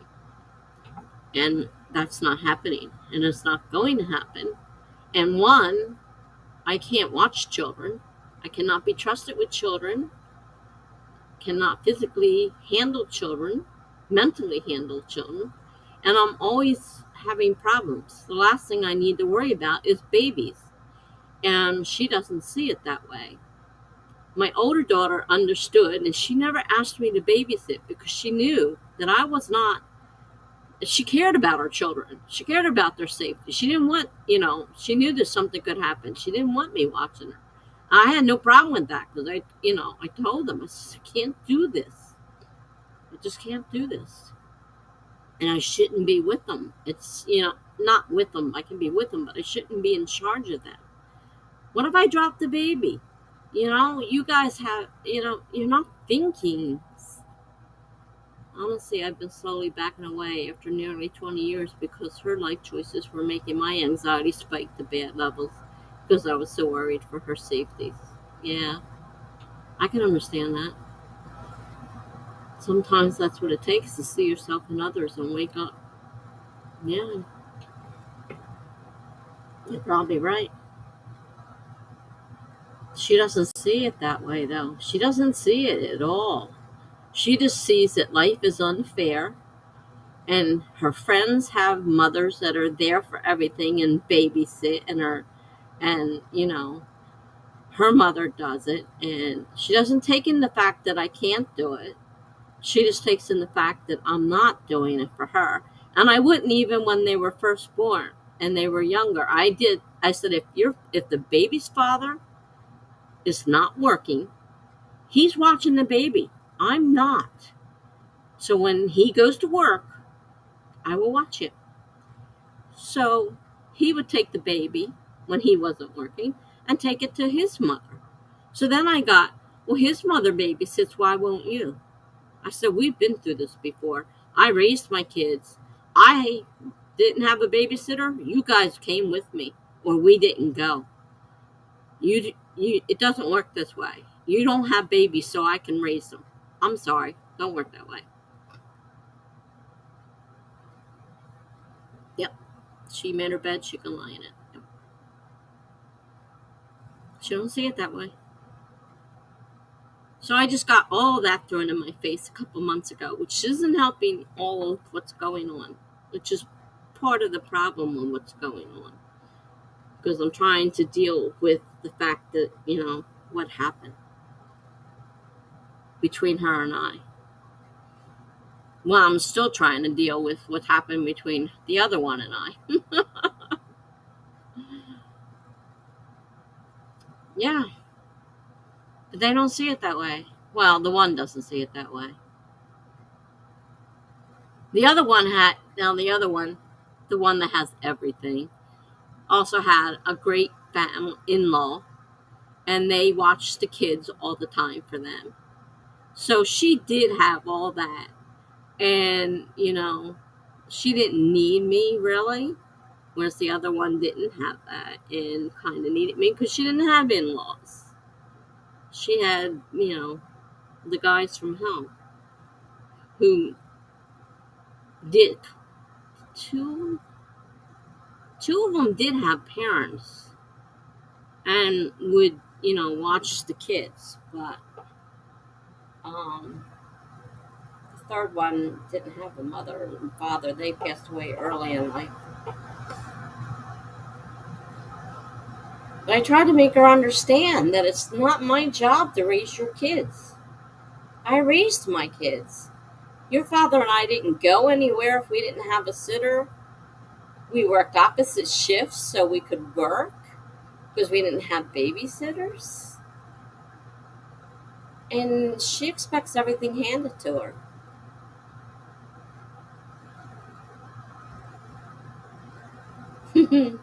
Browse and unsupported family members. Oh, it's amazing sometimes. So that's why I really need somebody to talk to. I'm not quite sure my daughter, she understands, she says now that she understands mental health. She claimed before she didn't even understand it and didn't want to. That's what really got me is when she said to me, I don't understand your bipolar and I don't want to understand it. And she told me that. That was the older one, the other one. And I was like dumbfounded. And then she says, all you need to do to fix yourself, I love this one, come over every day and take care of my kids and you'll feel better. If you're with the kids every day, you'll feel great. And so, of course, I had a comment back. I don't remember exactly what it was at this point, but I said something to the point that I don't need kids. I can't be around them that much. I could not come over there every day and be with kids. I can't deal with kids and their tantrums and all that stuff. Well, that's when we had a major fracture. Her, and that was the older one, and I. And we're just finally, and that was years ago, working our way through this particular problem. And now I got the issue with the second one. Oh, I don't have a mother. It's not fair. Whoever said life was fair? I'm sure I never told you life was fair. Makes you kind of glad you don't have siblings to worry about. I have two. I have a brother who doesn't give a damn about our family, who doesn't care that our father's in the nursing home and had a stroke. He don't even bother to call to see how he's doing. He could care less. He did come for my mom's funeral after my dad called him and said, "Would you please call your mother and tell her it's all right to let go and just die? She's waiting for you. We've all given her our blessing. Now you have to." And my dad had to, he had to drag him down and practically knock him down. He's not in the same state, so it wasn't physical. And said, "Look, talk to your mother, tell her it's okay to go. You're fine with it. You love her, whatever. Let's get this going," because she'd been lying unconscious for like 10 days. 10 days. So they weren't on the best of terms. But he finally said something in the phone. My mom finally passed, and he did show up for the funeral. But now it's my dad, and he won't even call. My dad's been 4 years in that nursing home, and the night I called to tell him that it happened, the stroke, I couldn't even get them. They answered the phone, and I said, "Can I speak to my brother, please?" And his wife's like, "Oh, well, no, you can't." I said, "What do you mean I can't? Put my brother on the phone." "Well, no, I don't think it's a really good idea. He doesn't really want to talk on the phone." I said, "Put my brother on the phone." I mean, I had to scream at her. So he finally gets on the phone, and he's like, "Yeah." I said, "Dad just had a major stroke and is in the hospital.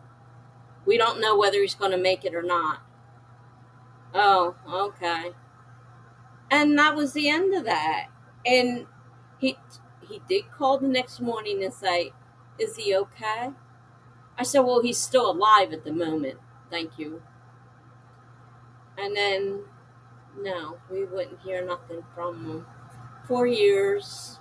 Couple times my sisters tried making contact, but he sucks. He sucks as a brother. My sister's great, and I thank her for taking over and doing everything. I'm the oldest, but I can't do all that stuff.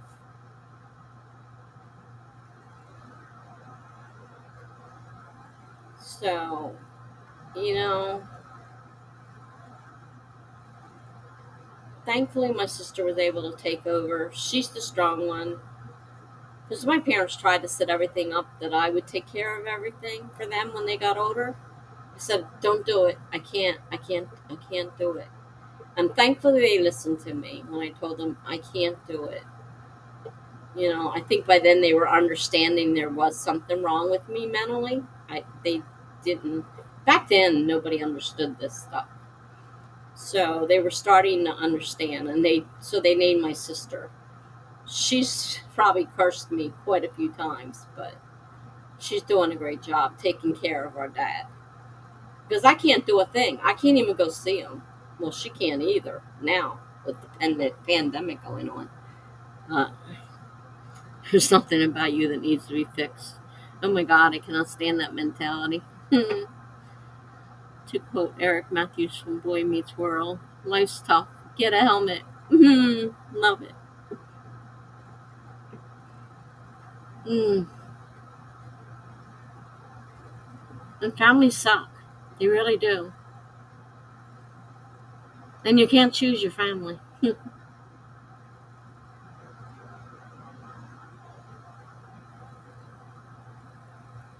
My poor dad, when my mom passed away, she was the one that always talked to me and everything. She was really good at that. And I tried to talk to him. And he's like, I don't know what to do. He goes, I don't know what to tell you. I said, Dad, please just listen to me. But I need your mom. I said, you'll do fine. Just listen. I just need you to listen to me. And he even actually spoke a little bit. I said, see, that wasn't that bad. You can talk to me. See, wasn't that bad. He's like, yeah, but I know we need mom and mom would be great, but mom's not here. Now all I have is you. For as long, I mean, he's not much good now. Obviously, he's got his own mental problems with the stroke and the um oh, what's it called? Can't remember anything. I don't know. My mom had it too. Unfortunately, I'll probably get that too.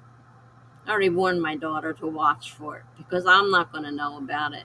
If I do something really weird, you better find out if I've got whatever that is. I think, and the word's not coming. Really, really tough. And now, I kind of feel alone because I don't have I don't have my father. I don't have my mother. I have my sister, but we don't talk much, and we certainly don't talk about that. And my brother, we don't talk. And my kids, I can hardly talk to. It's really rough. It's like, what is family for? I wouldn't know. You guys have seen my family. You've you've you've seen them on while you were waiting for the ambulance to arrive and whatnot. You've seen what's going on.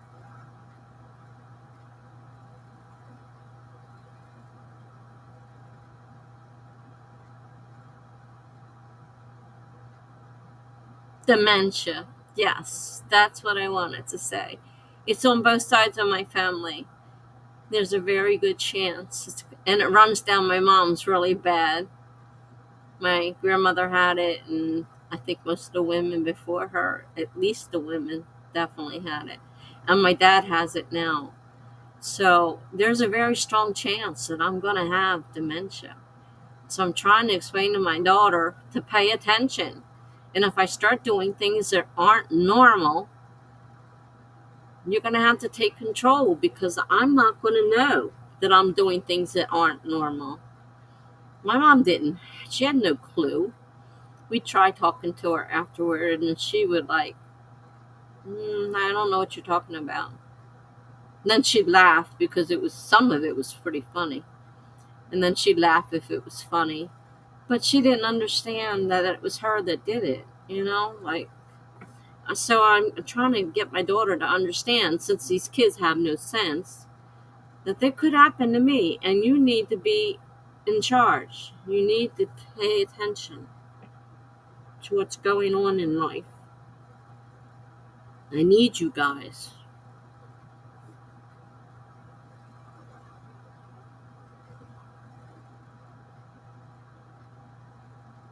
My poor father thought everybody was an alien. Uh, the entire nursing home. They're all aliens. I mean, they kind of thought it was funny and they played along with it and everything. But he was serious. He stopped. He wouldn't let them know that he could breathe, that he was alive. He refused to answer them. And they're doing this thing on his chest to try to get response that really hurts. And if, person is aware they're going to move or something, he held himself stock still while they did that thing, almost broke his ribs, trying to make him move. And they finally sent him to the hospital.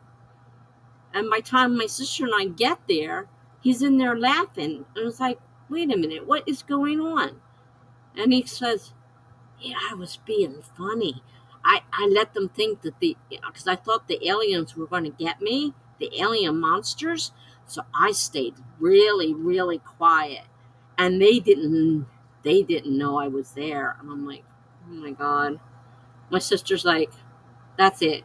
She tells the nursing home, if he's breathing, don't send him to the hospital. If he's not breathing, then do your thing. But if he's breathing, do not send him to the hospital because that costs a lot of money for that little game. But he didn't know he did anything wrong. He was protecting himself from the scary aliens that he thought were there.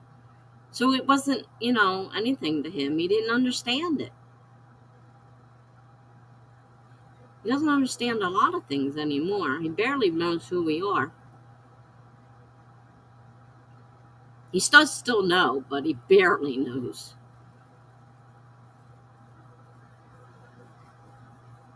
He's 89. He's up there. I remember we had a lady at the nursing home where I worked who was convinced we were on a cruise ship. We went along with it because if you try to shake them out of it, it can be too much of a shock. My grandmother,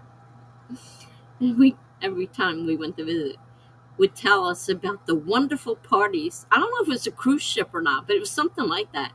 And she says, oh, we had the best parties last night. And she'd go into detail about everything that happened. And, it's just like, and she didn't remember my mom. She remembered my dad, but her own daughter, she didn't know who she was. My mom used to get so hurt because she said, that's my mom. And she doesn't remember me. She remembers him. But my father was very charismatic, and so I guess that's why. But yeah, my grandmother swore every night that she was at a party, a wonderful party, and her party dresses, and we heard all about her party dresses and everything. So yeah, and it scares me knowing that is very possibly going to happen to me, but I won't know it. That's the thing. I'm not going to know. If it happens, once it happens, I won't know. It'll just happen.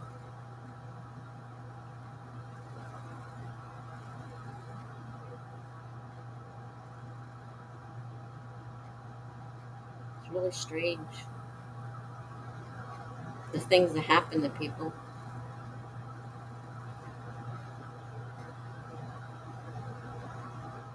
I mean, my mom was at home. She didn't go to a nursing home. My dad took care of her. And she wouldn't get out of the chair and walk across the floor because she swore there were pins on the floor and she was going to, poke her feet with the pins on the floor. Even though we were all standing on the same floor, it didn't matter. She saw these pins that were going to poke her feet and she would not walk. And he'd be there for like an hour trying to convince her to please walk. You only have to walk a couple steps to the wheelchair, please. Because I can't lift you up and carry you. You have to move. You have to move.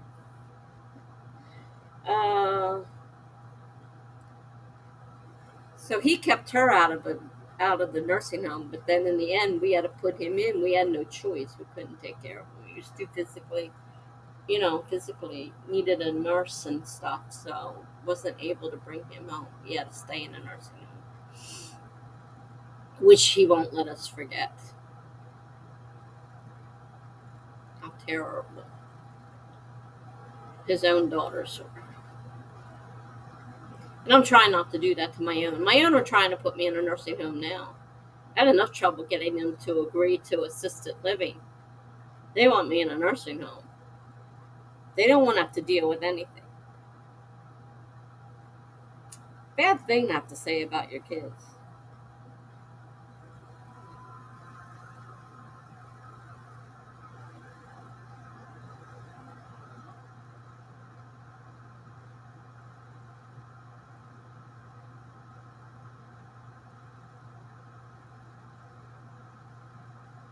It has been so quiet in here. And no funky, of course, because it's the weekend. And Jean Jenna's not here tonight. See, it's what? I don't know if I'm okay or not, Melanie. To tell you the truth, I really don't know.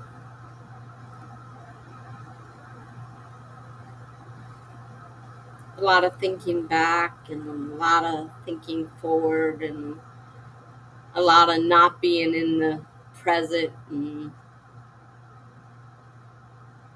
a lot of everything. And I just need people to talk to. And that's why I told them, I said, I need therapy, people. I need therapy. So they send me a list. I love this one. Okay, well, we'll send you some information from our behavior health liaison. I get the paper. Everything is like 30 to 40 to maybe 50 miles from me. I'm like, and that's where I'm living now. That's not where I'm moving to, but where I'm living now. I'm like, are you kidding me? You don't even have anything in the area local? I find it hard to believe that they don't have anything. Then again, they may have just been for that one particular hospital, and maybe that's why the list is so small.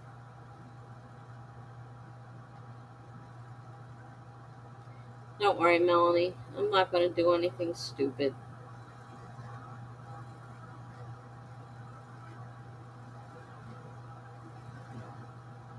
If it gets bad enough, I'll just call the ambulance.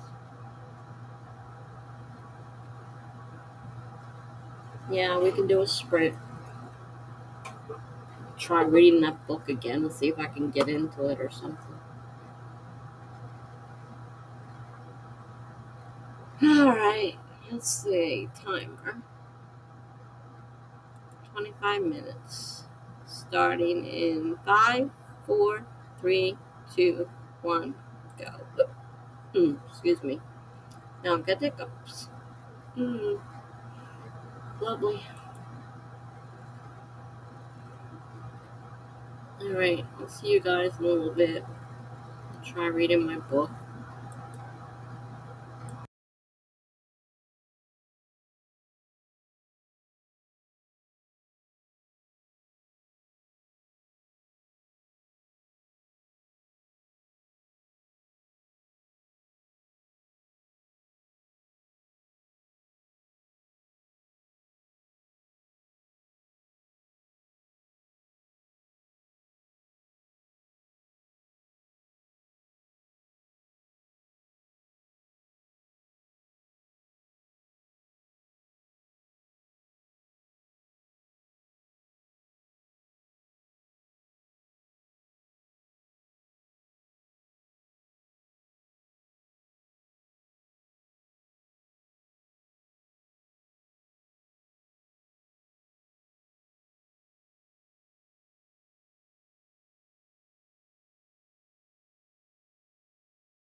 Hey guys, see a few people have arrived while I was gone. Trying to find my list of dentists in my email. I didn't find them yet. I may have to call and get another list. So let's see. I saw briefly saw Gibberishes here. Hi, Gibberish. Jenna. Jenna's not feeling well. I'm sorry to hear that. You know I haven't been feeling well. um, Melanie's focusing on journaling instead of her wit tonight.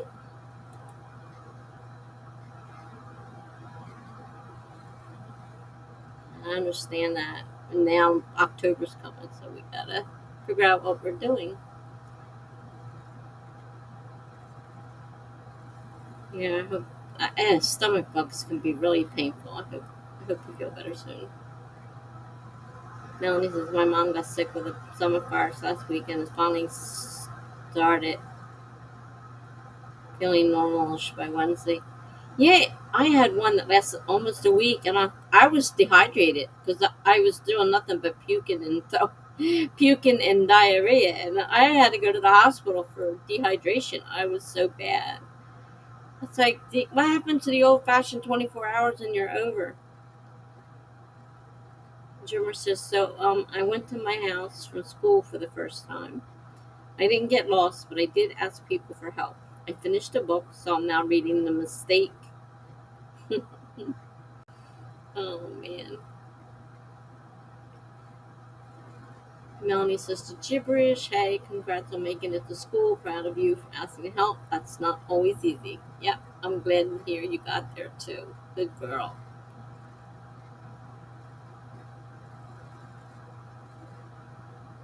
Dennis says, I'm also dumb and got to work every day and go to work every day despite how I'm feeling. Well, I guess kind of I could say in your defense that you miss so much time, you kind of feel like you have to go. But if you're really feeling bad, you really shouldn't go. Especially if it's something everybody else is going to end up getting. And those stupid stomach viruses tend to be contagious, not just to the person that got it. I'm having an ant problem here. I know I just found one on me, and now I just found them in the bathroom everywhere, like climbing in and out of the tissue box, and I'm like, oh my god. I thought we have the guy that does the exterminator in here, and obviously he didn't do so great because I've been spraying with Ray trying to get rid of those stupid ants. That works better than whatever he's working on. Melanie said, "Yep, Mom went to the ER on Sunday and was given fluids because she was dehydrated for the same reason." Yep, that's what happens. Excuse me. You don't think about that when it's happening, but you are dehydrating yourself. And of course, the last thing you want to do is drink anything or eat anything. You don't want anything in your stomach, especially fluid, because it sloshes around in that. You know what, Gibberish? The worst thing is there's little teeny tiny ants that look like a piece of dirt until they move, and it starts wiggling on your counter, and it's like, oh my god. And then I found one on me, and I'm like freaking out because that means it's crawling on me. That means those stupid things are even, because they're very hard to find. They're so tiny. I just sprayed my whole bathroom now. I'm not sure how well that's going to do because if they came out of the bathroom on me, they could be out here now. They've gone around spraying my whole carpet with Raid, trying to kill them. So, see, Melanie says to Jenna, I don't need to see articles about a patient zero from Northern Cali on the news about a stomach bug outbreak. Really?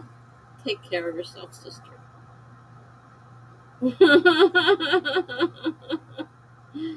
Yeah, Jen, please. They may seem benign, it's just the stomach. but it's not. Like you said, see what happened? Same thing happened to her mother. She became dehydrated. And if you've been like this for many days and not able to eat or drink, well, eating's not so much the problem, it's the drinking, the getting fluids in there to try to rehydrate.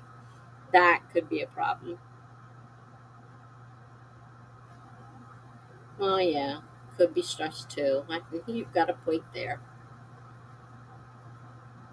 I hopefully it's just stress and not a stomach virus.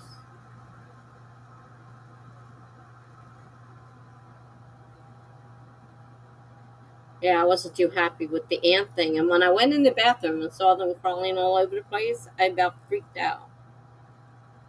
And I thought I had these last week because I had them and I killed them, and I didn't see any more. And I thought, okay, now I'm finding them all over the bathroom, so that means it didn't kill them all. Wherever they're coming from, which is probably the sink or the drain in the tub. Oh, I didn't spray the drain in the tub. Probably should have sprayed the drain in the tub.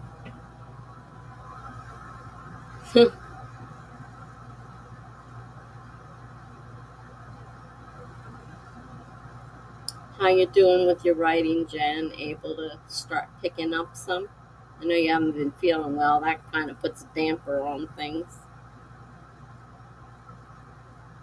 It's been so quiet in here, and no funky, so of course it's really quiet in here. Oh, guess who showed up today? BA. Remember BA Pascar? I'm like, whoa! I was so surprised to see him. I haven't seen him in a long time. He's been just not feeling like writing either. It's like we all got this non-creativity bug going on. Jen said that's how Melanie said that's how I was during this end of my second week of COVID. That's the part that was like the flu, but I couldn't eat anything. I lost about 10 pounds in 2 weeks. With what way I'm eating right now, and I don't have a desire to eat on top of it, and I can't eat a lot. Oh, gibberish, you didn't know I was in the hospital again. I was in renal shutdown, my kidney shut down. So I have to be very careful, or I will end up on dialysis. I have to watch my fluid intake. It has to be exactly 50 ounces. And the doctor's like, not 1 ounce less or more, exactly 50 ounces. So I have a pitcher measured out with 50 ounces that I use to fill my water thing from. If I drink something that's not in that pitcher, then I have to subtract whatever that amount is from my pitcher, because that's how I know how much water I've had for the day. And I can't have sodium, sugar, has to be low fat and heart healthy. And that leaves very few foods for me to eat. And so I'm having a rough time with food. And I totally threw a fit in the hospital. And these guys know, because I was talking to them on Instagram, that things got a little out of hand. Jen says I've been eating, just not feeling great after doing so. Yeah, I started early today. I figured this way, if I feel like quitting early, I can. And there haven't been that many people.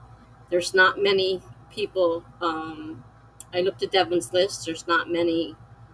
Um, what you call it? There's not many streams, and even Zach, I know, I hope I'm not saying her name wrong. Zara had a stream going. She only had 14 people, and she was the only other person I could find that was streaming. So obviously, people either taking it easy because they're getting ready for October or whatever. But today is like Deadsville, very, very Deadsville.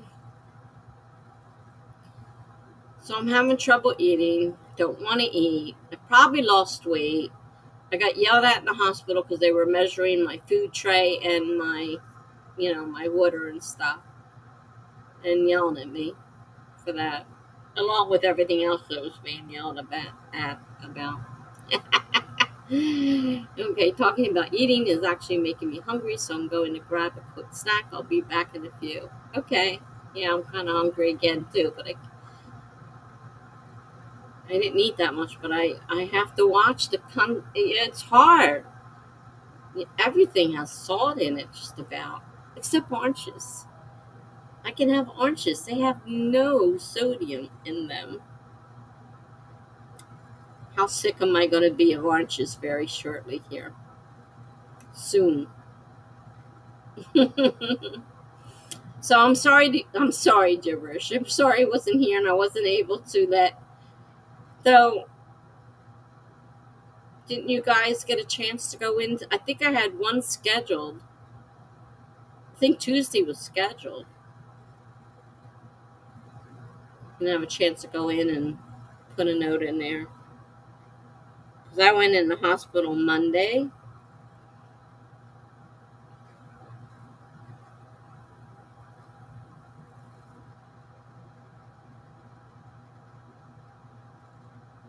My stomach's rumbling. It's like, oh, quiet. Be quiet. So the last sprint, I started reading. And then I went and had a fight in the bathroom with the ants. And Gibberish says, I'm just glad you're back. Thank you, Gibberish. You're so sweet. And I'm glad I'm back too. That's why it says home sweet home on my thing. Because I'm back home. Here, in the stream. My home, it's my home.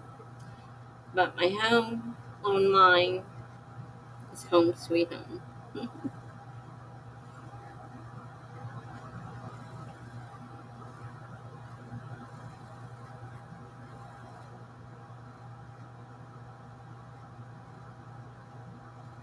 It's really crazy. And I still have to take the Lasix, which is a water pill, so I'm still peeing myself crazy. I said, you let me have very little fluid and you make me pee it all out. What is the point? I'm not exactly sure how all that works.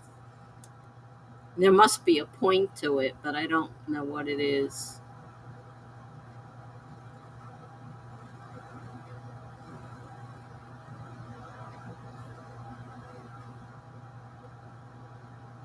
So I was ruminating earlier about what I should do for Nano. And I don't know if I'm going to do anything. I mean, I still have the, the memoir I could work on, but 50,000 words, I don't know if that'll happen. I'm not ready really to switch genres and write a romance story, I don't think. I'm not sure that's going to happen. Chipper says, so I went to the doctor and I have to go back next month when I'm actually on my period. Oh, well. Well, I hope they figure out what's wrong. Maybe it's something they can fix. And hopefully if you have to take hormones, birth control pills, they won't have your mother to stand in your way.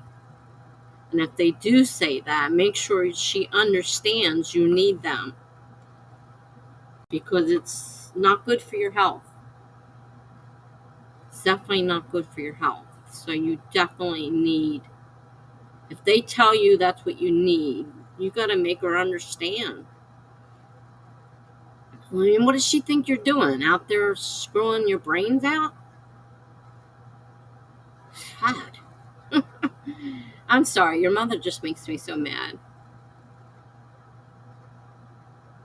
And I feel so bad. There's nothing I can do about it. Or I would. We all would. We all would go to bat for you if we had to. But it's not going to do any good. You're going to have to fight your mother on your own.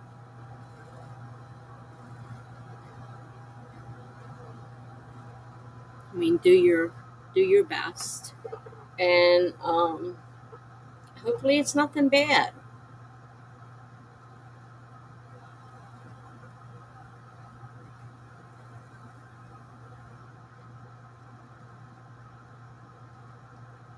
I don't know if you're steady on a steady schedule. Sometimes it's hard to find the date you're going to be on.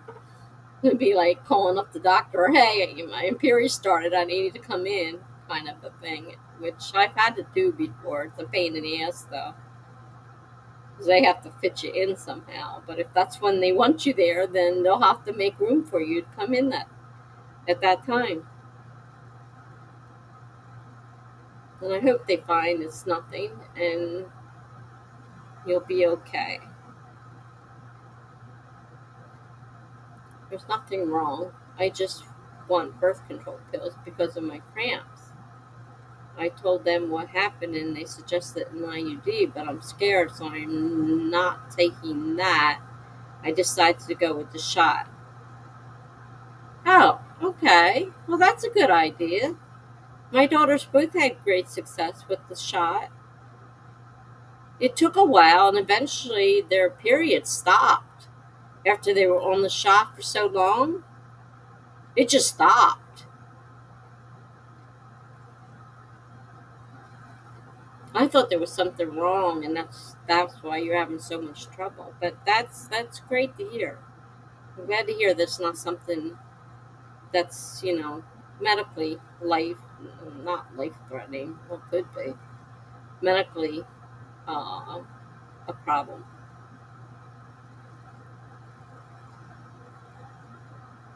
But I mean, I still don't understand. No, your mother can't throw your shot down the toilet. Let's put it that way.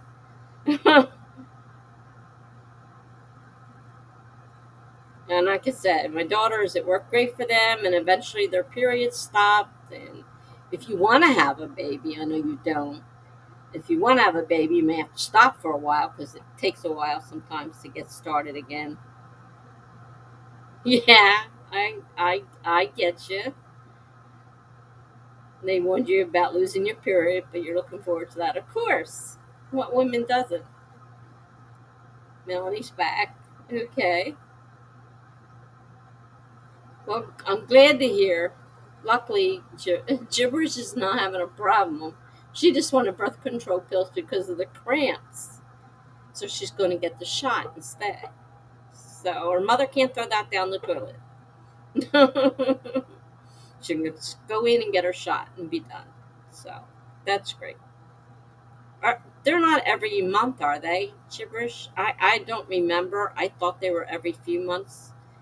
I never had them, but my daughters both used them, the shot, and their periods stopped, which was great for them. They were so happy. I was lucky. I went into early menopause and lost mine pretty early. Not all women are lucky, but I was lucky that way. Every 3 months, okay. That's what I thought. It was something like that. I thought it was something like that. That's good. That's good. Glad to hear it. We were kind of worried about you. We thought there was something wrong. So I'm glad to hear there's nothing wrong.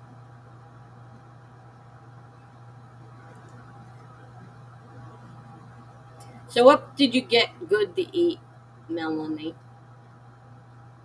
My stomach wants something, but I can't have it. But what did you get good to eat? Inquiring stomachs want to know. Excuse me, got hiccups. Again. I'm not sure what causes them exactly, but I get hiccups all the time. I thought it had something to do with swallowing air, but I don't know. All I know is I always have the hiccups. I have very little of my water left to take my pill in the middle of the night. Yeah, I bet you are gibberish.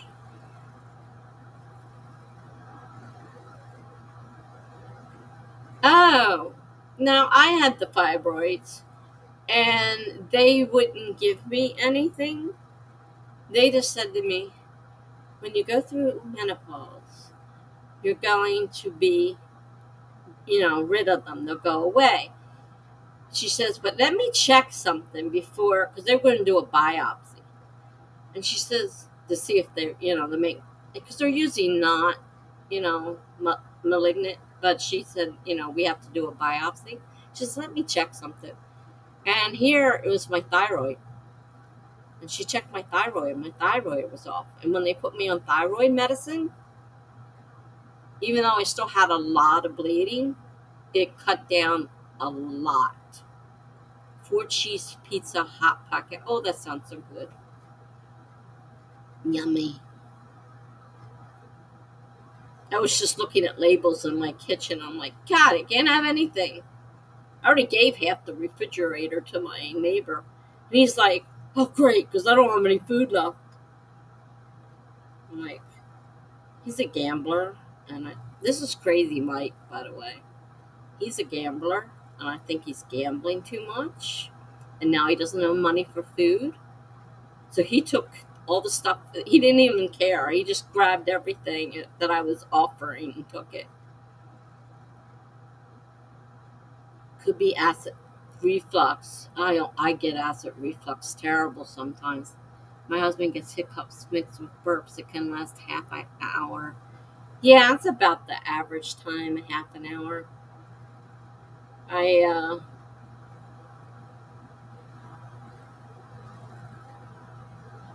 I hate it though. It's constantly hiccuping. I'm supposed to get a hysterectomy, but if I can use meds for a while, I'd rather do that and save the surgery as a last resort. I was able to avoid it, but when they finally found out, have they checked your thyroid? I mean, you've had your thyroid checked, I'm sure. I'm sure if the doctor's worth any salt, they've already checked your thyroid because it made a major difference in the thyroids.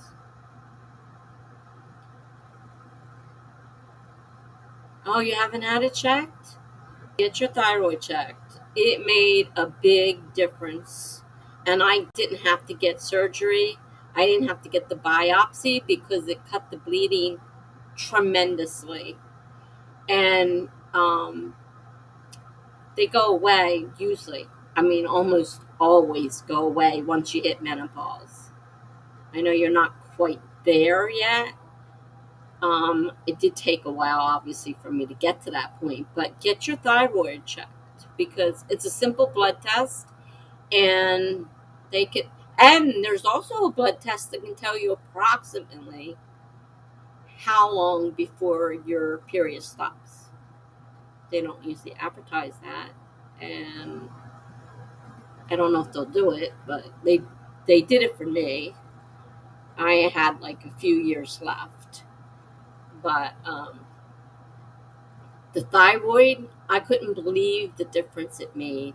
Um, hypo hypothyroid. So my thyroid is sluggish. So I'm gain weight. It's part of my weight problem. Even with the medicine, unfortunately, it doesn't go away necessarily. For some people, it does, I guess. But it cut down the bleeding tremendously. If that's one of the problems you have from the fibroids, because I know that's one of the things that I was having a problem with, is the tremendous bleeding. If y'all want some cuteness, check this out. It's YouTube safe.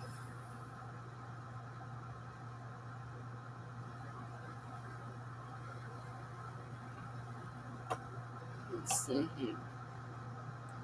I have to go to YouTube in order. Huh, it's not even. It didn't even update.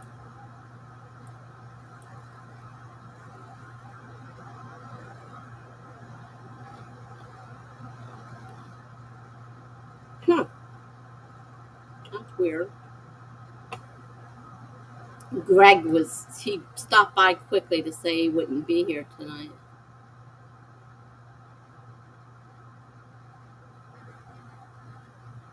See if this brings it. I couldn't even. All right, here it is. I had to refresh my screen. Oh, aren't they sweet?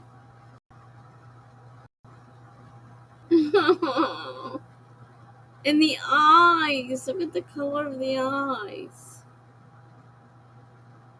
Oh, they're adorable. Just want to hug them. That's cool.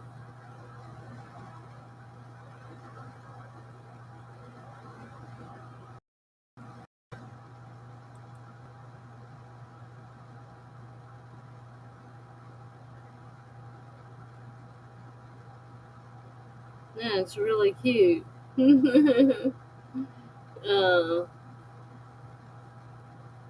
that is. I love cats anyhow, even the larger cats. So, my favorite cat is a black panther. I love black cats. So, a black panther, the larger cat, of course, is definitely something that I love. I've actually met larger cats up close and personal to the point that they scratched the heck out of me. The guy in town had a license for the medium sized cats. So these were ocelots and margays. And so he brought them out in his yard and he brought them out and put them on a post. And, we were standing away from him. He says, you can go up. And he says, you can pet them, you know, and this and that. And I didn't go close enough. So when the cat went to jump up on me, to greet me, his claws caught my legs and just ripped right down my legs. I'm like, I can't believe that happened. And it was really stupid, but I just didn't get close enough. It wasn't the cat's fault. He was just trying to get close, but I wasn't close enough. And I got my legs ripped up. I need to make a trip out to that zoo to see him. It's only a couple hours from you. Well, that's cool. Yeah, a couple hours.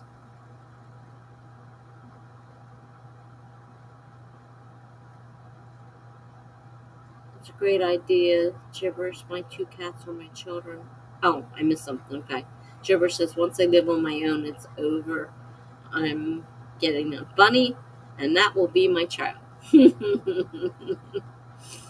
Laura Nettles had a bunny for a while, and before she got the dog. Roy's an absolute adorable little puppy too, but the bunny was cute, the little bunny.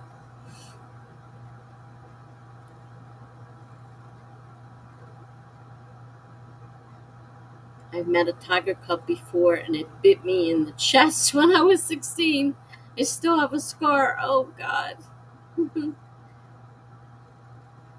I don't know if that left any scars from cutting, because it cut pretty deep into my legs as it slid down my body. And the guy's in there trying to do, first aid and whatnot on it, because we really didn't want to have to go to the hospital and explain how I got scratched by a cat, which they would then probably want to put down. So it was like, you know, yeah, the big kitty wanted to play. Oh boy.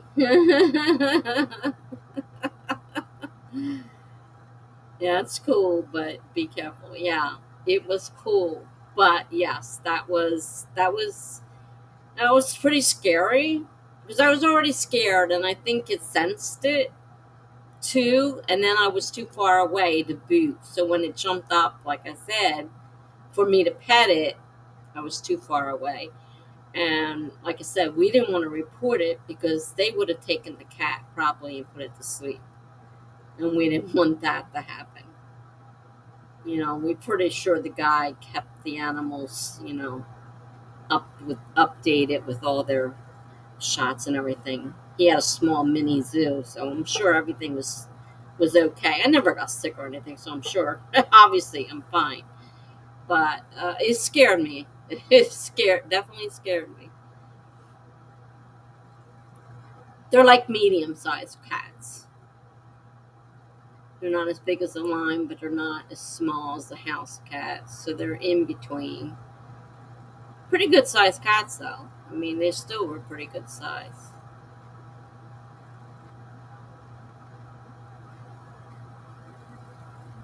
I don't know if I'd do that again. First time didn't turn out so well. I'm not sure I'd do that again. Mm. Well, he's not around anymore, and the animals are gone. I don't think anybody else. I don't know if anybody else took over the animals or they just took them back to the zoo. Because I don't know if they were on loan from the zoo. He was a big game hunter as well, so he may have caught them, which means a lot of hassle bringing them over.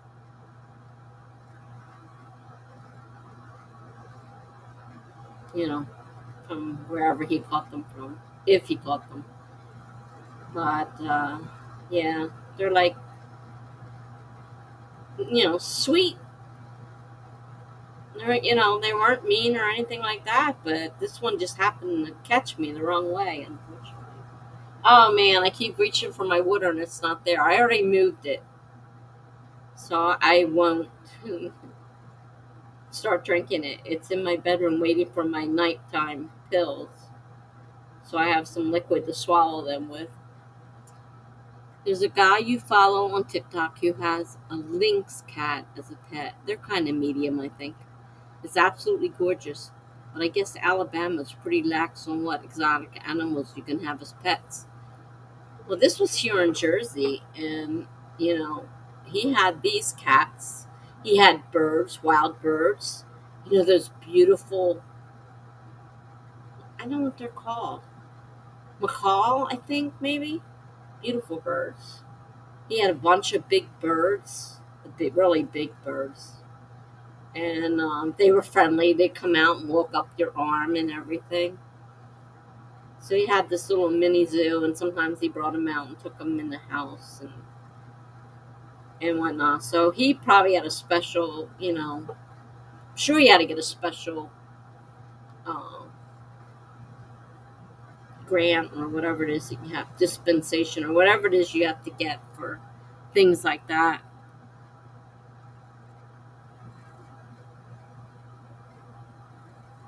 But he had to be careful with people outside approaching the cages too. He had to worry about that because, kids and adults want to go up and see and touch. Chipper says, I love exotic pets. I kind of wish I was born in a farm family because I love to take care of them. I'm not big on animals. I love cats. Dogs are iffy. Um, I don't care for pigs and other farm animals, though some people do. A lot of people that have pigs as family pets.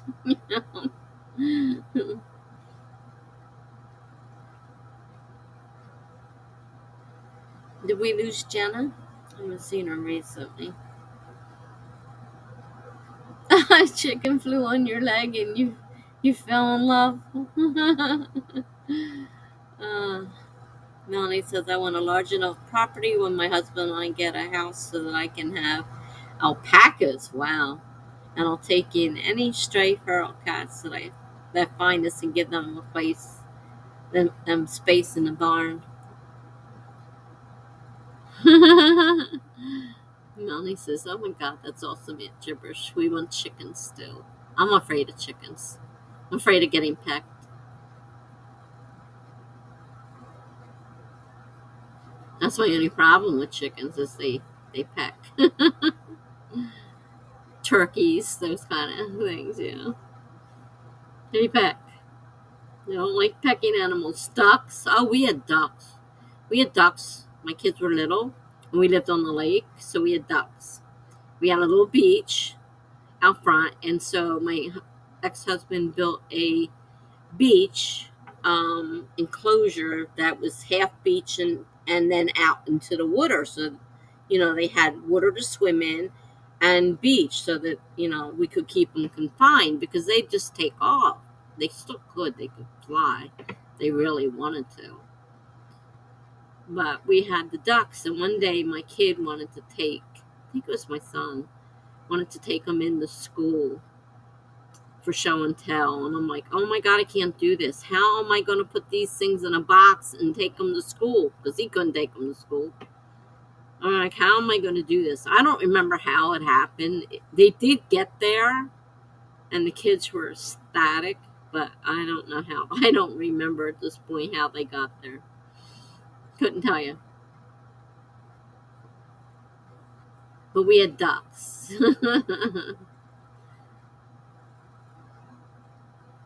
And of course, fishing. We fished, but I'm afraid of fish too.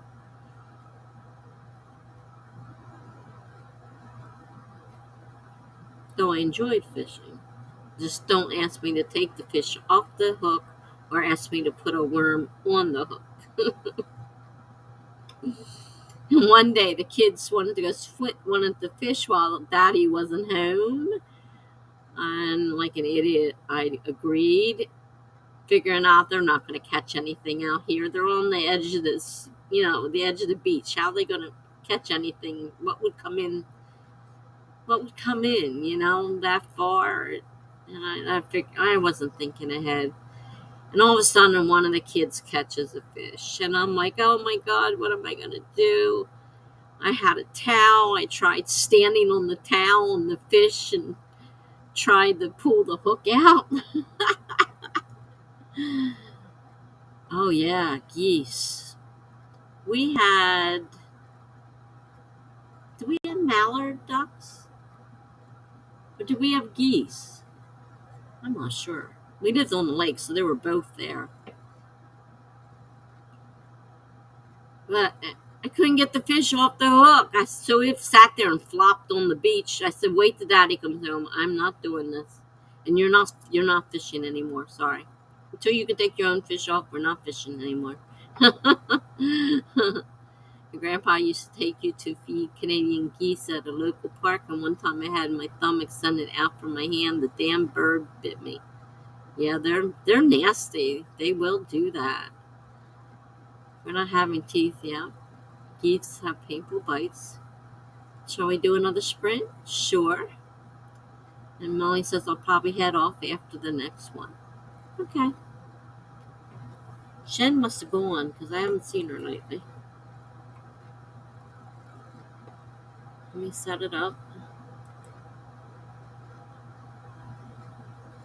And if you get so tired that you can't stay and I'm not here, just say goodbye, and I'll say goodbye now just in case I don't get a chance to say goodnight to you. All right, so we're going for 25 minutes starting in 5, 4, 3, 2, 1, go.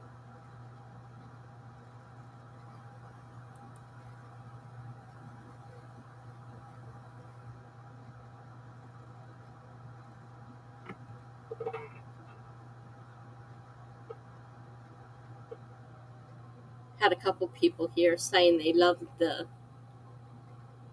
layout. So yeah, Funky did that for me. Everybody loves Funky's work. You start a whole second job. All right, I'm gonna go ahead and mute just in case. Not that I expect any weird noises to happen, but you never know. And I'm trying to find that document with the dentist in it because I need that for Monday. I have to call and see about. I don't want to do this, having a tooth pulled. I really don't want to do this, but I don't think I have a whole lot of choice. I don't think this is obviously going to go away. It's been like this for weeks now. And because the 2 hospital stays, I didn't get a chance to get it pulled yet. So, been in a lot of pain. So, all right, let me mute myself. And if you're still here, I'll see you in 25 minutes. Yeah, I'll say good night now just in case. Love you all. Love you too. Thanks for everything. Really appreciate it.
Well, I finally found the email that had the link for my dentistry. And of course, it had a limit on it of 72 hours. So guess what? I got to call on Monday and get another one. Ugh, always something. Always, always, always something.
Cleared out a lot of mail in my mailbox, anyhow. Ah, what am I looking forward to this week? I don't know, gibberish. Um, Still not feeling 100%. And I know I got a ton of doctor visits, and I got in home nursing coming out with physical therapy and stuff. So, plus I have this tooth that has to be probably pulled. So I can't say I'm looking forward to that. But that's on the list of things I'm probably going to have to do. I mean, at least it should stop hurting me all the time, but it's going to be hurt, hurting for quite a bit after they pull it. I've had teeth pulled before, and it's not fun.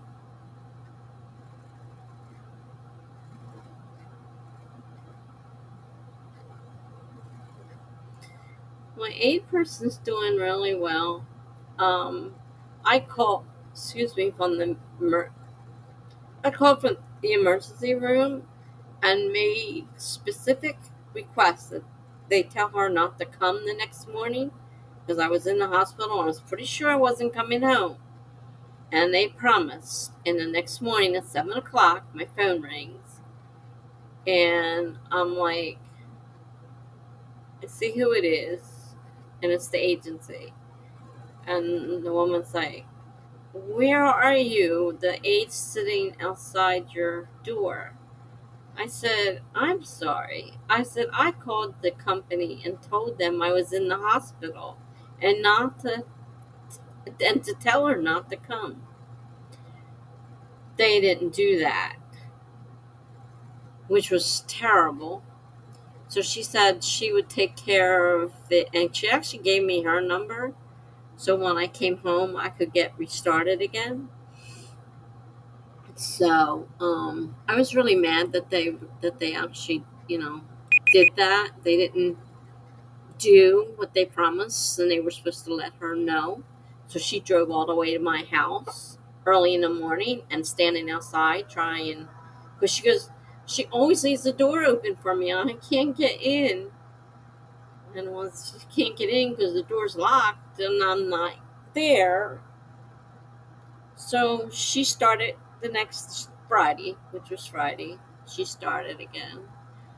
So unless something more happens, hopefully not, Monday will be a regular day for us, except for I gotta call and find out about a dentist. but she's doing fine. I mean, her English isn't super great, so sometimes we have a little bit of, you know, confusion. But as far as person wise, she's great. She does her job.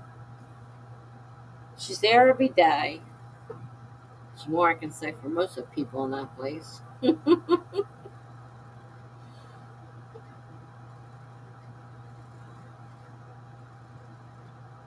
So now Monday I have to call and get another list of dentists and start calling around and see who will take me in. I'm kind of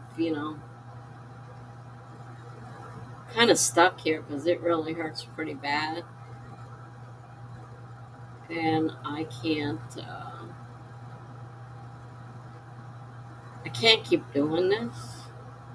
It obviously has to come out, or it would have stopped hurting. And since it's not stopping, that means it's time for it to come out. Not looking forward to it. If you ever had a tooth pulled, they hurt quite a bit.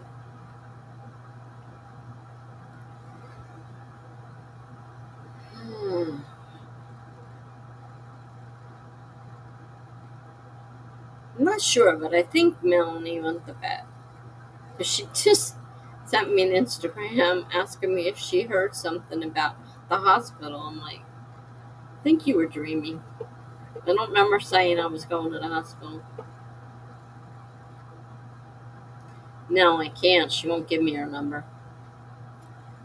She has a strict policy of not sharing her number with her clients, whereas my other person did. So, if she wasn't coming, she would just call me.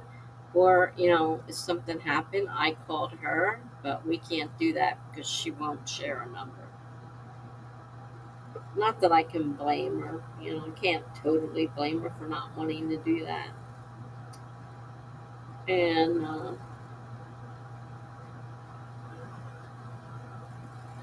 so, I mean, it would have avoided this because I could have called her that afternoon and let her know. But she chose not to give out her number, so I don't have a choice. I can only call the company. And if the company doesn't tell her, nothing I can do. I did my part.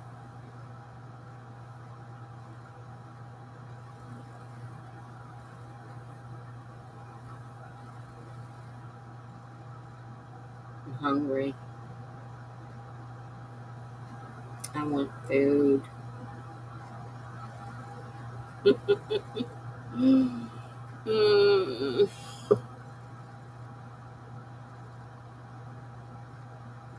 I don't think I have any more. I don't think I have any more sodium left in my diet for tonight. And I don't want another orange. I had two earlier.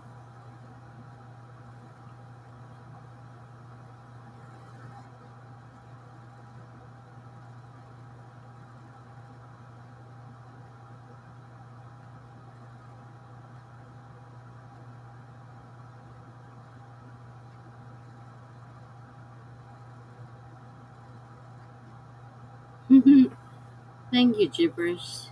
Funky's very clever. I love it too. Somebody said they should make seasonal ones, so maybe we'll have something for Halloween, maybe. Something for Christmas. We'll see. See how it goes.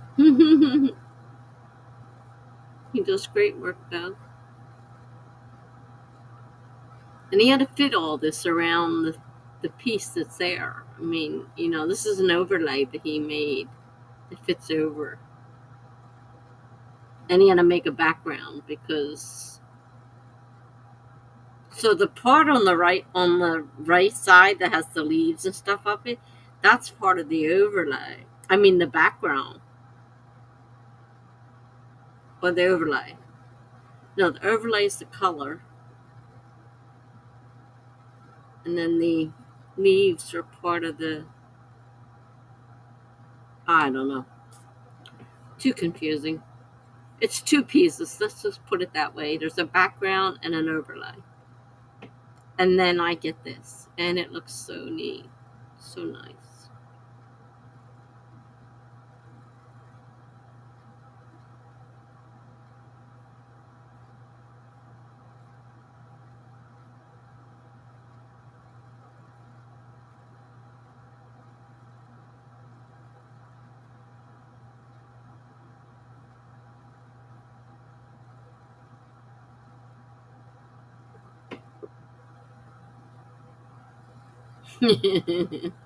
Yeah, that's why. That's why we leave Funky for the technical stuff. Him and Greg. Greg knows a lot. He doesn't do a lot of this kind of design work, but he knows a lot of technical stuff. And then Funky has design and technical stuff. So between the two of them, we're pretty covered. And Greg popped in right in the beginning when I first started and said he wasn't going to stay. He was tired. So I knew he wouldn't be coming. And Funky usually doesn't because this is family night. So he doesn't normally come. I mean, sometimes he pops in, but usually he doesn't come on Saturdays because it's family night. It's always much more lively in here when we have him, of course. He knows how to liven the place up, that's for sure.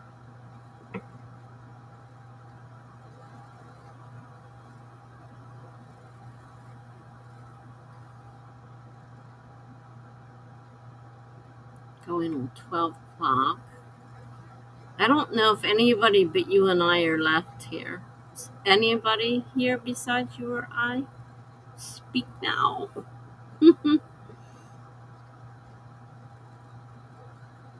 No, Greg is in Ireland. Greg is 5 hours ahead of us. So right now it's 5 a.m. where Greg is. Like it's going on 12 for us. It's going on 5 a.m. for Greg. So he's usually up all night with us when he's on.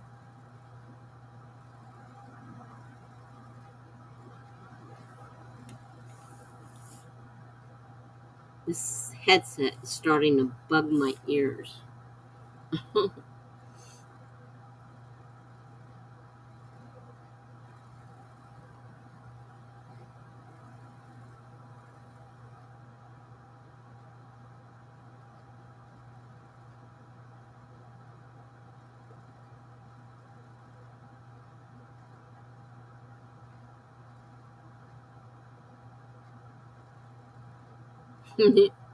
Yeah.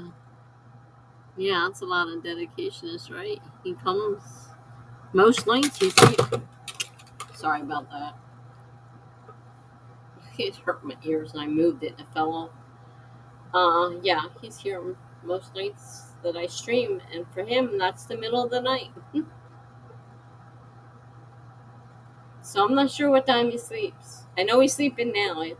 It was when I started, what, 6:45? So about 7 o'clock he came on and said that he wouldn't be here and he was going to bed. So it's that point, it was 12 o'clock where he was. So he was going to bed at 12 midnight, which is a more normal time for him.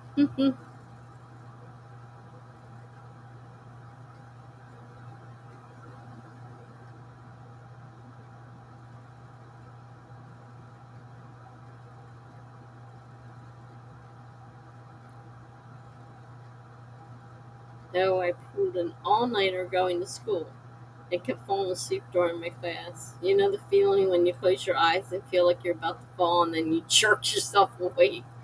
Yeah, and you're embarrassed as all get out because you're sure everybody saw you just jerk. Yep, done there. Been there, done that.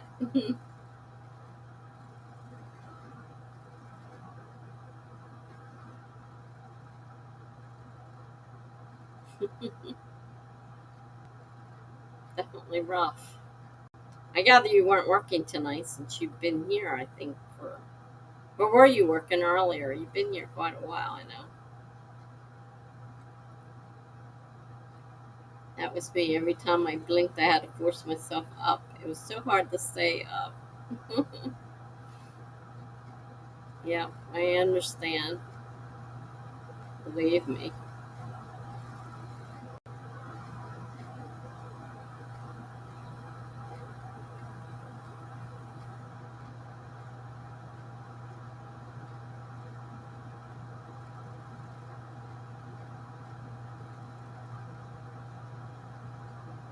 I'm just trying to figure out if I put this on right or not. You're still trying to fix your schedule. I left work at 10 today. Oh, okay. That makes about sense with the time you arrived. Tomorrow you leave at 1:30 a.m. That's a late night.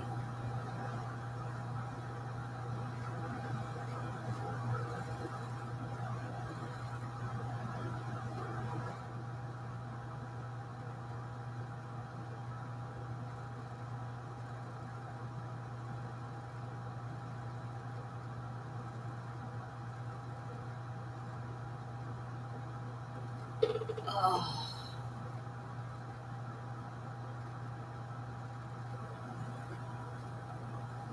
my body aches.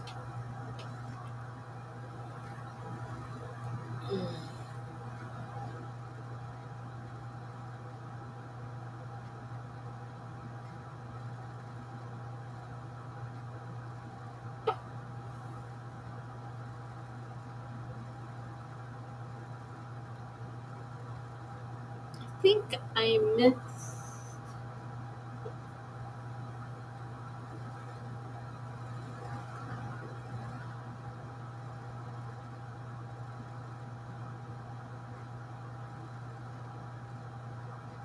The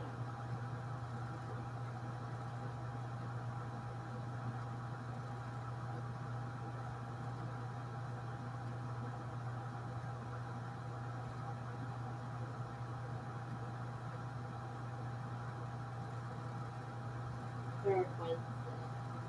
No, I guess I didn't miss. I don't know. I'm not sure if I missed my painting class this time or not. Don't know.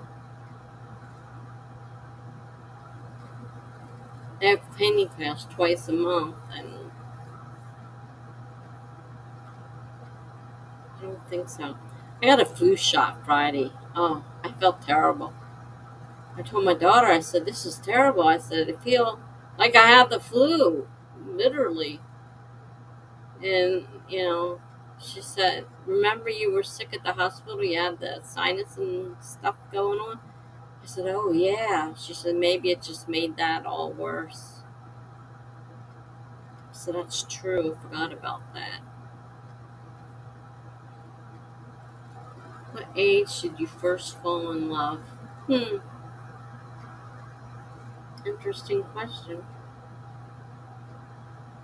I mean, I was pretty young the first time I really liked the boy, and, but it was just a boy. I mean, what do kids know about love? It wasn't real love. And I would have been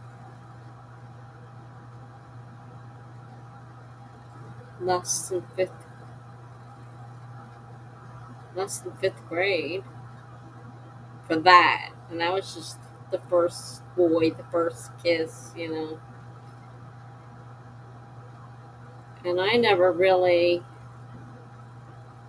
fell in love. I didn't love the man I married. I got married, but I didn't love him. I can't say that I've actually I mean, I thought at one point I was in love with somebody, but that person was taken, and the more I thought about it, I really didn't love them anyhow. I mean, you know, love has so many different meanings, but I don't think I ever really fell in love.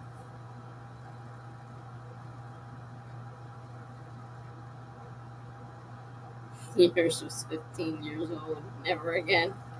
You learned your lesson. Well, I didn't learn my lesson. I was young and I had lots of boyfriends. And I had lots of boyfriends when I was older. And I met my husband when I was 15. And then we broke up and I went out with another guy who was a lot older than me. Then we got back together with the first guy and I got back together again. And I ended up marrying him, but it wasn't because I loved him. So I spent 23 years married to him and had 3 kids with him. But I didn't love him. I really despise him. If I ever write the memoir, you'd be able to read it and see my feelings on the subject. Because the one I wrote and put on my blog right now is kind of fairy tale-ish. Because I only wrote the good stuff. I didn't write any of the bad stuff. And it's just not really true to life. So I need to rewrite it and write it the way it really happened and not put all the, you know, happily ever after crap in there because there was no happily ever after. Divorced 23 years after we got married. I've been divorced for 21 years now. It's been a long time. And, there was a couple guys in there that all turned out to be liars. Liars. Oh yeah, I'm free. We can have a relationship. And, we'd go through X amount of time, and then all of a sudden I'd find out he's married or he had a girlfriend that he lived with or whatever. So I finally gave up on men. But I was a lot older than you when I gave up on men. I tried. And then one I thought, well, I kind of like, but he was married. So he was really kind of out of the picture. But I kept hoping. Yeah, he'll change his mind. He'll see that we should be together. I don't know what I was thinking. Favorite trope to write about. Well, I'm not really familiar with the tropes to know what they are. So really don't know. And since usually I write short stories as opposed to books, the book I wrote still in it's still in edits. Melanie has it. Um, the murder mystery has bits and parts of my life and people. The characters have bits and pieces of people I know and whatnot. Um, but I write a lot about broken up relationships and stuff like that, basically. Because that's all I really know. Is broken up relationships that haven't gone very well. But as far as a trope, I mean, I know the word, but I don't know exactly what would be trope. Because when I write, like I said, mostly short stories, they could be about anything. Like, I don't stick with one particular genre, one particular trope, as you call it, or anything. So, yeah, it kind of.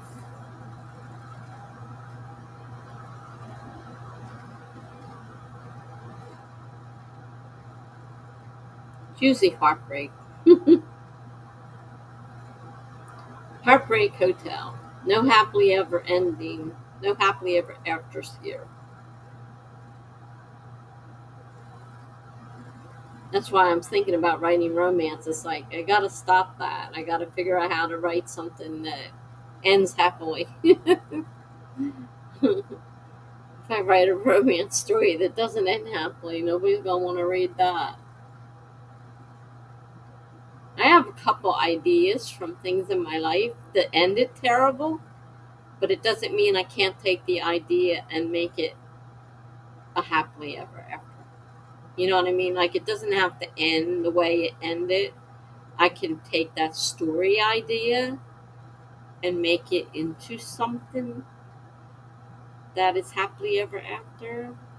And I kind of have one started a little bit, but I have to do some more reading on romance stories because I really don't know what goes in today's romance stories.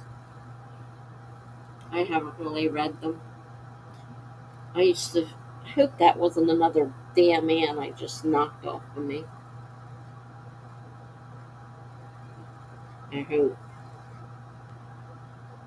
I felt something and I brushed it off, but I don't know what it was. So I had this idea. So I figured I could take it and just make it the way I wanted it to end. It didn't end that way, but I wanted it to end, and then I would have a happily ever after. So I'm thinking about that one. Uh,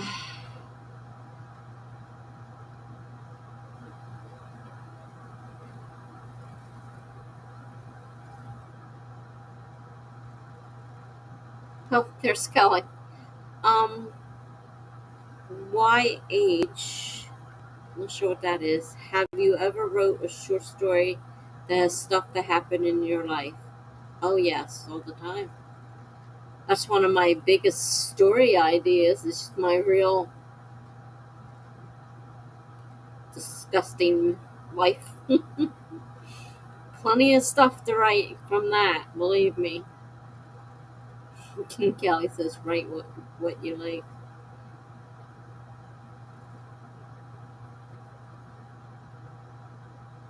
Oh yeah, oh yeah. I'm still not too good with gibberish rights and shorthand. I'm not very good with it. uh, I'm getting a little bit better, but sometimes I still don't understand what she's saying. Um, but yeah, like this story I'm thinking about as a romance didn't end well for me, but doesn't mean it couldn't. And I think it could be a pretty good story. It's one of those things where a boy I liked in elementary school, we were going out as well as you can in elementary school, and I moved away. Well, my family moved us away, so we broke up, obviously. I mean, we were kids, you know. I'm left in the fifth grade, so we were in fourth or fifth grade when we were going together. Maybe both, I don't know. And lost track. And then years ago, many, many years ago, back in the 90s, I ran into him where I was working, but there was no spark, no nothing. Like there was no anything, you know, no real indication that he even remembered me. And so nothing ever came of that. And I left that job. And then one day I was home and I was bored and I was on Facebook. And for some crazy reason, I looked up the name and I found him. And I found out he lived near me. And so I friended him. And he friended me back. and we started talking, and he remembered who I was. So whatever happened in the middle, I'm not sure what happened there, but there was definitely no spark at that point. So we went from boyfriend girlfriend as a young age to this, whatever age I was at that point, and there was no spark. And then I run into him now, and like I started talking to him, and maybe a week later I go in the hospital, and I posted on Facebook I'm in the hospital and where I was, and somebody shows up at my door, and I look over at him, and I'm like, no, that can't be. Like, he wouldn't do that, would he? He came and visited me at the hospital. And I'm like, wow, what are you doing here? He said, I wanted to come see you. Well, I found out he's married. Okay, so there's a wife in this story. But we talked, and we talked a lot, and we talked a lot. And I met the wife, and, you know, things were kind of strange.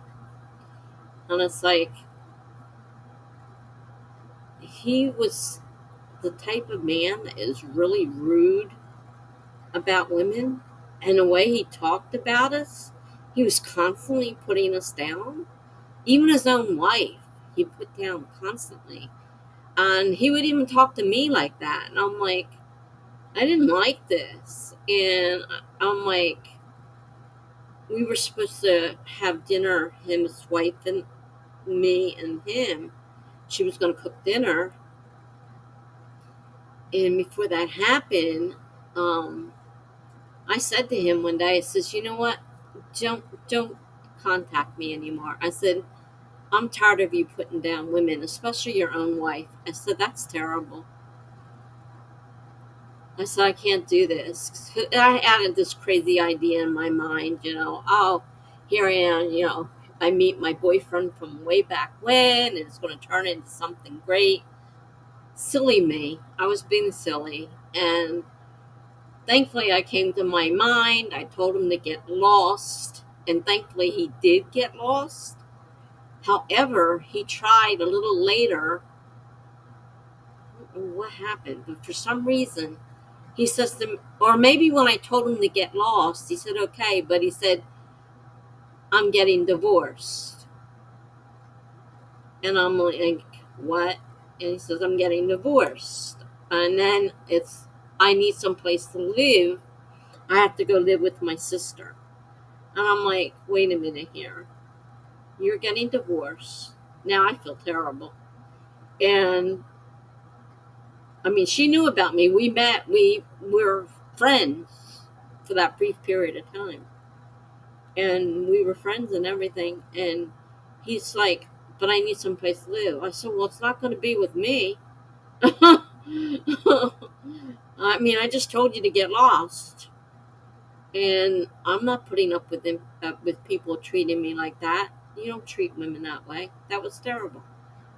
Especially your own wife. It's bad enough you're treating me that way, but your own wife. And I lost all respect for him. And so the whole thing turned into a big mess. And, it ended. It ended. I refused to go any further with it. I nothing more to do with him. I didn't look him up on Facebook. I don't know what he's doing. I don't care what he's doing. But I'm going to try to use the story and see if I can write a love story with it where it actually ends well. Not ends the way it ended. It definitely ended not happily ever after. So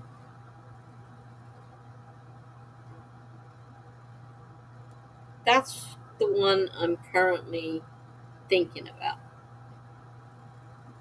How I should go about writing it.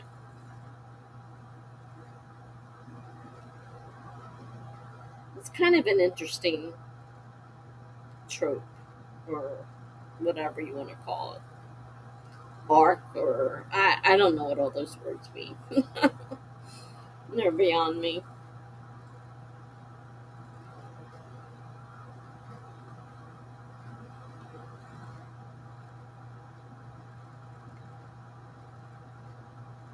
But so many men out there are such jerks.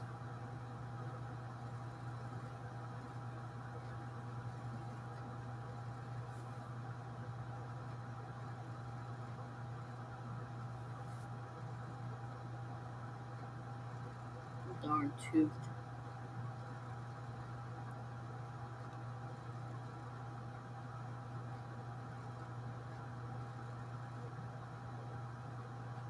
So I gather gibberish has not fallen in love after that terrible experience at 15. mm,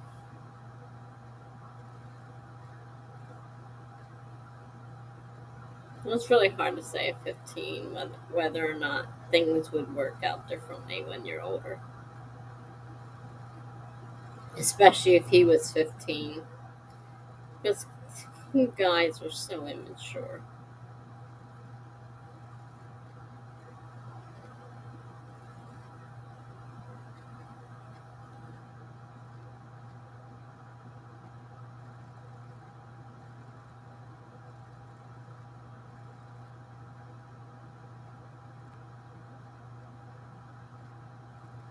I tried, but then I got hurt again. So yeah, no more. I got hurt out of a lot of experiences, which didn't stop me till I got older in life and realized that, you know, it wasn't going to happen. Have I totally given up on men for the most part? Yeah. Occasionally, I think maybe if one came along, there could be somebody out there that's not so bad.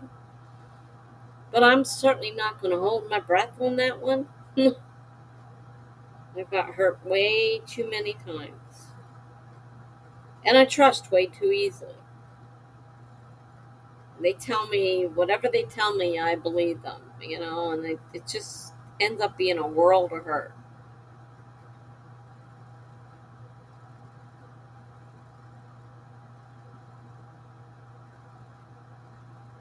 So I wasn't so jaded as you are at your age. You're still pretty young. That's pretty bad that you feel that way already in life.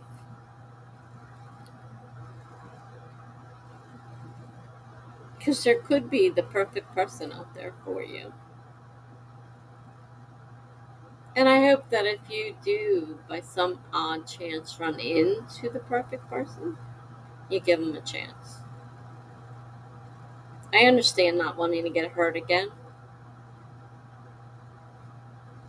That, dip your toe in the water, and if it doesn't burn you, give it a little try and see. You just might find somebody. But you don't have to. You certainly don't have to. If you don't want anything to do with men or women, doesn't matter. If you don't want anything to do with them, then you don't have to have anything to do with them.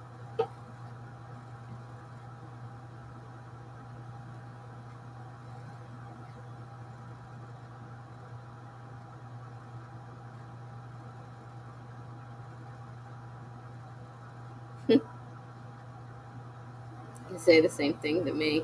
Well, I have tried several times, but I'm not looking anymore. I won't give up if something happens or I run into somebody that I'm attracted to. I won't give up, but I've gotten to a point in my life where one, I'm older, and two, um, I've learned a lot from all those things that men just lie. to get what they want. Did I get anything done this stream? Depends on what you mean done. Did I do any writing? I did a little bit, not much. Um, I did a few blog posts, not much of any. I wrote a poem for a what you call it, for a prompt, and I've been going through the ton of email I've accumulated over the last few weeks because of all these hospital stays. So I did do that. There's still a ton more to go, but I did get rid of a lot of it. And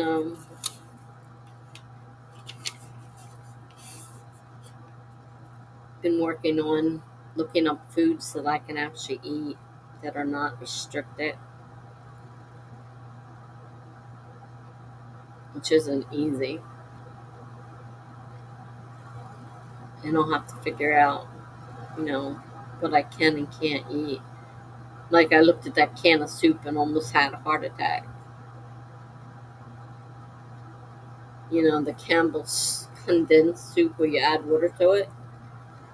What's like 3.5 servings. And each serving was 500 or 600 milligrams of salt. You can only have like 1,600 a day total. And if I ate just 1/4 of that can, almost wiped it out. Well, that's what I've been working on, is a list of foods I can and can't eat. And I'm supposed to have an appointment with a nutritionist to help me, because I'm supposed to be low fat too, as well as heart healthy, besides low sugar and low sodium. I'm like, low sodium itself cuts out half if not 3/4 of the food, and then add the sugar, then add low fat, and then the heart healthy. And I asked them, I said, what am I supposed to eat? And she hands me this little tiny menu at the hospital. I'm like, I don't even eat most of the food on this thing, and I don't intend to start now. So yeah, it's gonna take a while to figure out everything that I can and can't have. I can have oranges, but I'm certainly not gonna obviously eat oranges every day the rest of my life.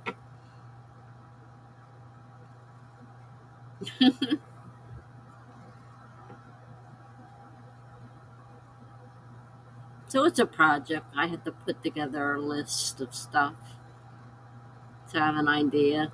I splurged today. I had I had some sodium in the itching. Some sodium in the what do you call it? The shake, the diabetic shake. I had some sodium in it, so I had to count that. But then I had, and I don't know how to figure out what a white pizza has. So I got a white pizza, so because I can't have tomato sauce. So there's cheese and garlic, and then I had steak on it, and I just ate 2 small pieces of it, and then I got enough for 2 more meals. But I don't know the exact amount of salt that is. That's the only problem. I can't figure it out. I don't know how to go about. Probably gonna have to look up a pizza shell and then cheese and go from there to get a rough idea, because I can't find an exact. Google's pretty good, but it won't bring up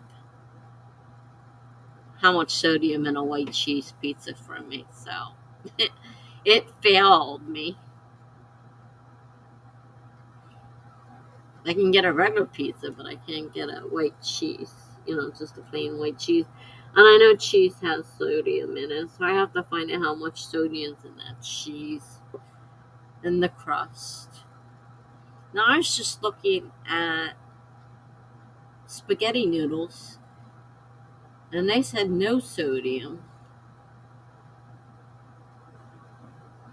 So I know noodles were on my list. I could have noodles at the hospital.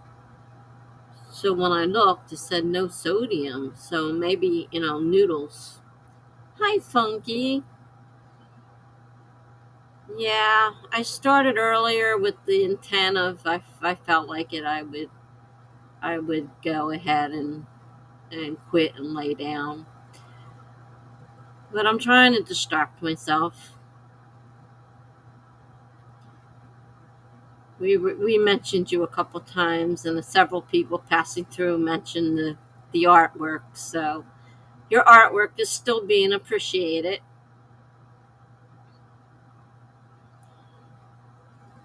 Well, Funky, it's rough, as you can imagine. Um, but I'm working at it. I'm trying to look up what contains sodium because I have to keep the sodium extremely low, and the sugar, and they want it low fat and heart healthy, which they gave me this little tiny menu at the hospital. I said, "Are you kidding me?" It's not a lot of things that don't have sodium in them, and so I've been trying to make a list of things I can have. Like oranges have no sodium in them, so I can have oranges. But I'm not going to eat oranges every day for the rest of my life. So there's got to be something out there. But there's a lot of things that I definitely can't have. Oh, everybody loves your art. Everybody's always, I was sending October on Monday. Okay, cool. Yeah, everybody has been mentioning it, and I always tell them it's you. Because you should be proud of your work. It's very nice. So everybody loves it. So, but I'm hanging in here. The exactly 50 ounces of fluid is very hard. I never wanted fluid before, and I was always dehydrated. And now that I can't have the fluid, guess who wants fluid? Of course, I want fluid, and I can't have it, and it's like driving me crazy. I measured out 50 ounces into a pitcher, and if I drink something that isn't in the pitcher, isn't water, then I have to subtract that out of the pitcher before the end of the night, before I finish up with my water. And my water, I run out of water before I run out of night. But I was very strict, they said, very strict about the no less, no more, because my kidneys can't handle it. And I'll be on dialysis. And that's not exactly what I want in my future.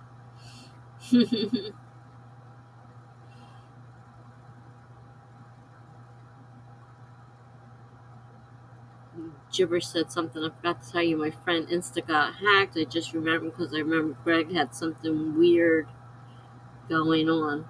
Really? No. Soda. Soda. Oh boy. The funny thing was, because I was throwing I was pissing quite a fit, and pitching, not pissing. Well, pissing too. Pitching quite a fit. And all I could have was water, or 4 ounces of liquid. And so it was either, an apple juice or some tea, or 4 ounces, that's it. And so later on, in an effort to shut me up, they took me off the restricted diet, and soda was on there. I said, I can have soda? They said, yeah, you can have soda. So they let me have soda. I know something was up. They were trying to bribe me to shut up. Then I was told, you're not to drink soda.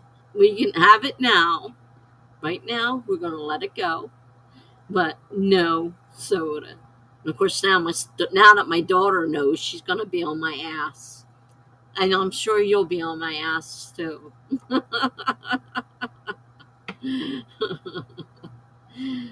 Yes, no soda. So I've been drinking water pretty much. I can drink it as long as I count it in the fluid and it doesn't have sodium. So, like, I could have orange juice, but 4 ounces of liquid. If I have a 4 ounces of orange juice, 4 ounces of liquid has to come out of my allotment. Well, I'm not going to say anything because that's what friends are for. So I'm not going to say anything about you, hollering at me because sometimes I need to be hollered at. And listen, I got hollered at plenty in the hospital, like you wouldn't believe. And but soda was a very definite no. But so yeah, so let's say I decide to have 4 ounces of orange juice. I have to make sure I subtract 4 ounces out of my liquid. So I have a pitcher already set up and a measuring cup, and I just measure 4 ounces out of it, and that's the rest of the liquid for the day. And if I drink something else, if I have tea, then I have to subtract that. So I had to subtract today because I had one of those diabetic shakes. It didn't have much sodium in it. Oh, excuse me. Indigestion. Didn't have much sodium in it, so I had to subtract 8 ounces out of my water because I drank that.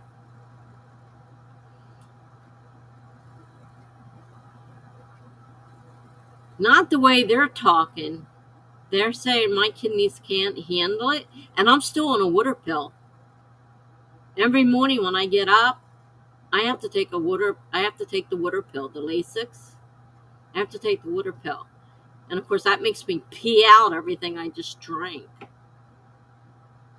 So they're like keeping me very restricted on the liquid, and they said I can't, and they were taking me off my pain meds and stuff because they said it can't go through your kidneys, and all that stuff goes through your kidneys. So I understand in theory what they were doing, but I was in a lot of pain and I was having a real hard time, and to top it off, my tooth is killing me. And it was really giving me pain. And I said, can I at least have some Tylenol? No, it goes through your kidneys. You can't have Tylenol either. And they were cutting down my pain pill. Like every time I turned around, they cut it again. So they were weaning me off. I'm back on them again. I was told I could go back on them when I went home. But if I'm not careful, I'm going to be right back where I was. So... And yeah, I might need some people to remind me of what I'm not supposed to be, of what I'm supposed to be doing, and not what I'm not supposed to be doing. So then yesterday I had a flu shot. That really helped. That really just put the lid on the whole thing. Didn't feel good at all after that. So I don't know. I don't understand this liquid thing.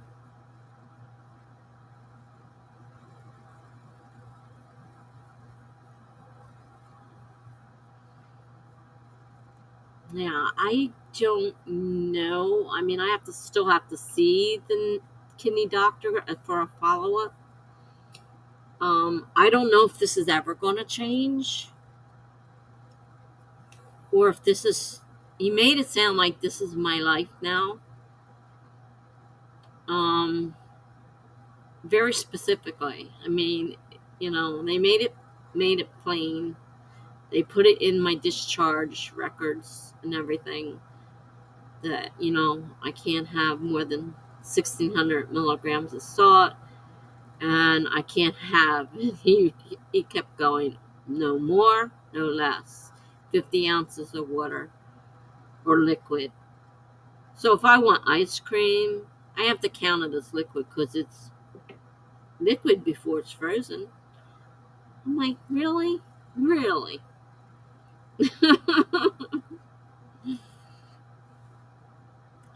So I don't know if things will ever change or if things don't get better. I mean, I'm on the road. It says, because I was in stage 2 renal shutdown when I went in. I don't know if I'll ever come out. He says, you're not, because I said, I keep hearing dialysis. Are you talking dialysis? He says, not yet, but it's not unlikely for the future. Yeah, sugar because of the diabetes is a problem. So of course they want me to keep the sugar.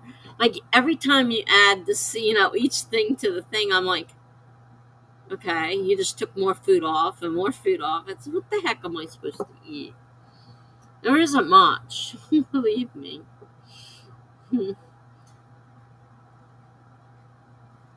I caused such a fuss. I was so pissed off. And I was in a lot of pain. That didn't help.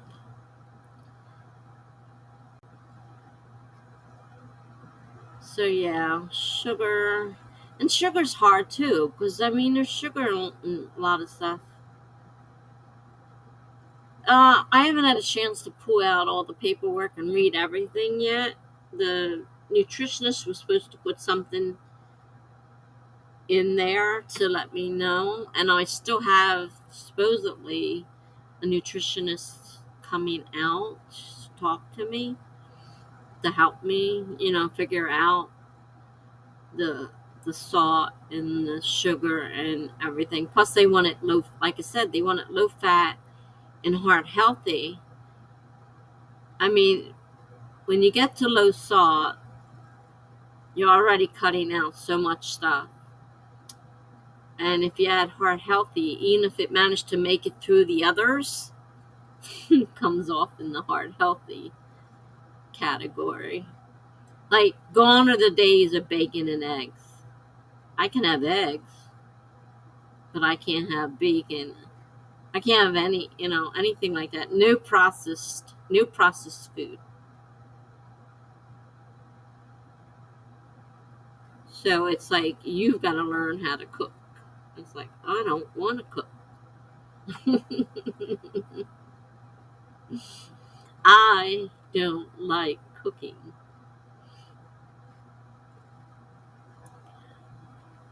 I love bacon, not turkey bacon. That's crap. I like bacon, and I like bacon with my eggs. And I really hate the fact that I can have eggs, but I can't even have ketchup. 1 tablespoon of ketchup with some god awful amount of sodium. I'm like, you're kidding me. Can't even have ketchup on my scrambled eggs?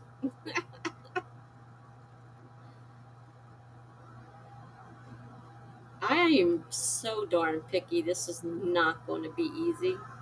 And I'm going to be one grumpy person for quite a while till I finally get it through my head that I don't have a lot of choices. Oh, I used to go crazy with the bacon. I had bacon and eggs every day. I mean, it was totally I know I was out of control, but it was allowed because there's no sugar in that stuff. Little sugar, but not anything that would affect. I mean, bacon and eggs, are a big thing on keto diets and stuff because they're so low in sugar. But now it's like, no, can't have it at all. And like, I had to call my manager, Medicaid manager, and tell her that all these meals that I get are too high in salt. So she switched company to one that makes foods for people that are on low salt diets, less than 1600. I said, well, that's where I'm at this point. So she switched my company. I haven't tried their stuff yet. 2 weeks from now, I'll get a chance to see what they come up with. Because the stuff I was getting was not that great, and it was so high in salt. And it's like, no, you can't. And he's like, you can't have anything. Doctor's like, I don't care. You can't have anything processed, prepared. You can't have it. I don't care what it says. Fresh foods. I want fresh foods. I don't like fresh foods.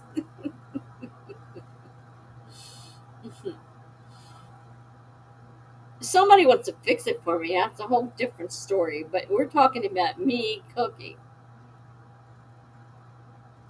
And we had a screaming fit about that too. It's like, I don't like to cook. Don't you understand? It's like, do you want to live?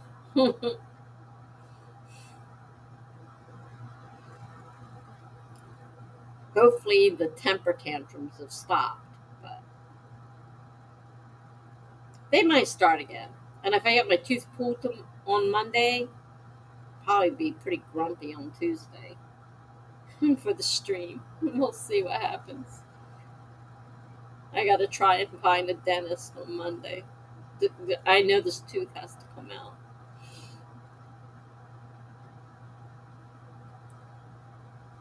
So, yeah, I'm okay right now. I'm a little hungry, but I mean, I add one good thing out of this is I'll probably end up losing weight. I have a toothache, gibberish, and the cavity is in the back of the tooth in the upper top of my mouth, and they can't get at it to fill it. So they told me years ago when they first found it that it would have to be pulled. Well, I think my time is up, and it has to be pulled. Might change. They might surprise me and say I don't have to, but it's killing me. And the last thing I want is my tooth pulled right now, but I don't have a lot of choice. My aide makes my scrambled eggs in the morning, and usually something for breakfast. But I mean lunch. But I haven't want it. I didn't want anything for lunch. I'm having a hard time eating too because my stomach's upset. Well, we are keeping you in our thoughts and chatting about you. I've been told that we got you. You can you can pull through this, and we'll be here.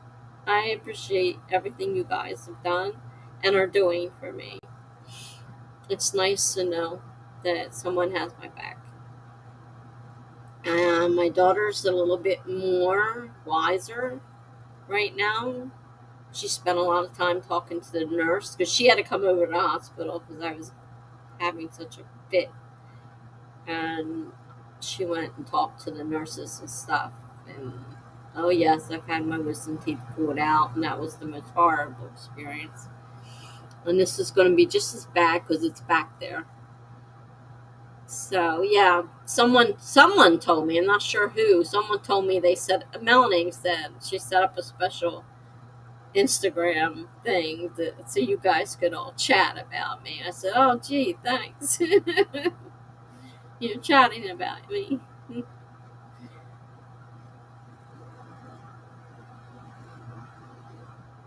Some of the stuff, and I'm sorry about some of the stuff that night. I was so like the drugs. I don't know what they were doing to me, but I'm like, like off the wall. And I'm like, my phone was doing this weird thing, and I'm like, what? I did not type that. Why is it sending that stuff? Some of the stuff I typed, but it was adding stuff in there, and I guess the word thing that changes things. It was changing stuff, and I'm like, what the hell? I was reading it the next day, and I'm like, oh my god, I'm so embarrassed. Just some of that stuff, just totally forget because I was like really out of it, and I had nothing better to do, and I was drugged up, And yeah, that's what got a hold of me.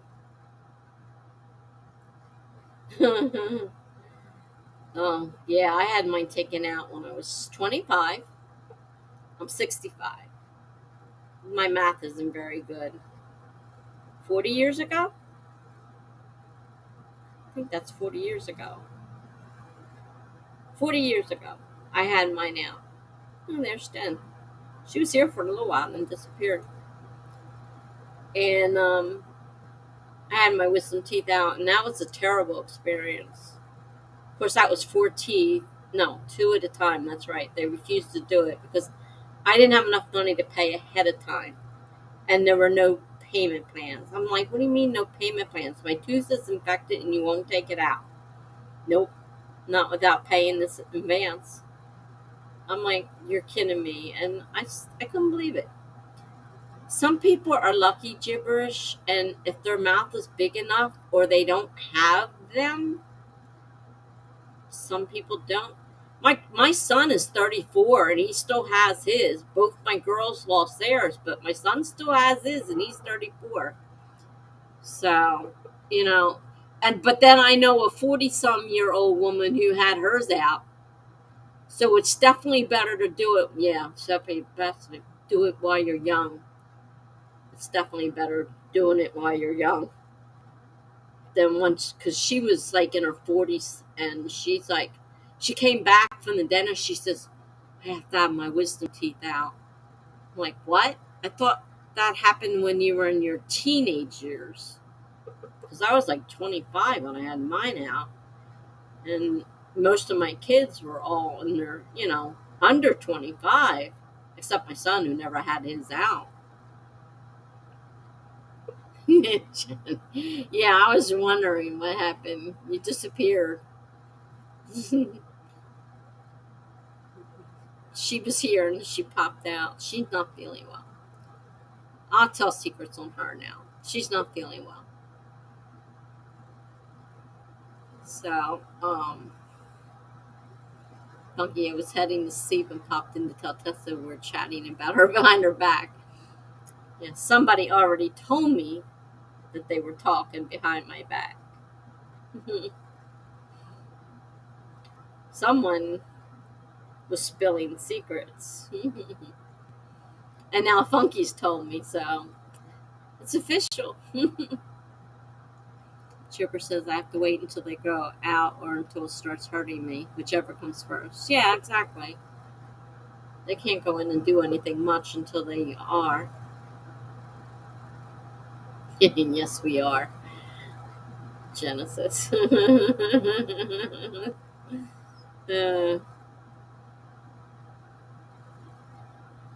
Genesis, aren't you half a pumpkin now? Oh, he says the new layout comes out. Did you say Monday for October?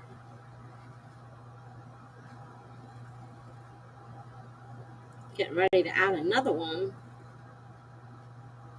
We'll be able to change,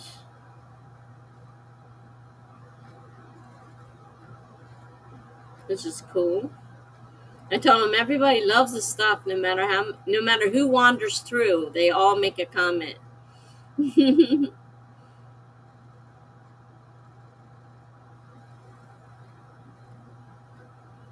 Well, maybe you'd be lucky, gibberish, and it won't bother you. Like I said, my son's 34 and he hasn't had a problem, but people in their older years end up having problems sometimes.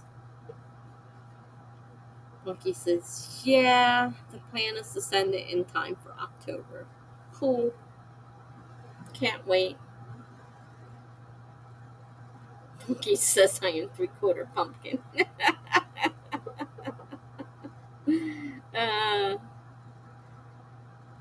yeah, it was quiet in here tonight most of the time. And I just didn't feel like writing. I've been fooling around with this and that. And BA shows up today. You may not. I don't know if you remember Funky because you've disappeared for a while there. But BA Pascar. Originally, he was called the official Mr. P. That was his original name. he came through, and now he's talking about the design for the new design he's creating. So Mr. P was here today, BA Passport. I was like, I haven't seen you in ages. He says, nah, I haven't had any creativity feelings. I said, yeah, I understand that. You can't imagine why you'd have a hard time writing. I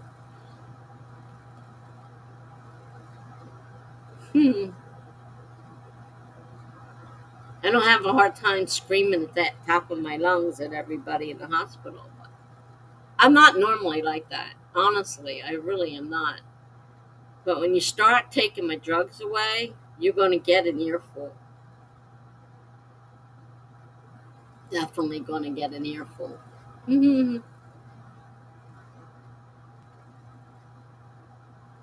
Overlay.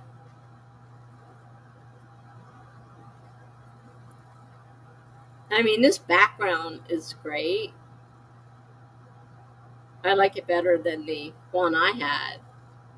I mean, it won't go with everything, obviously, because of the colors and all, but I do like the background.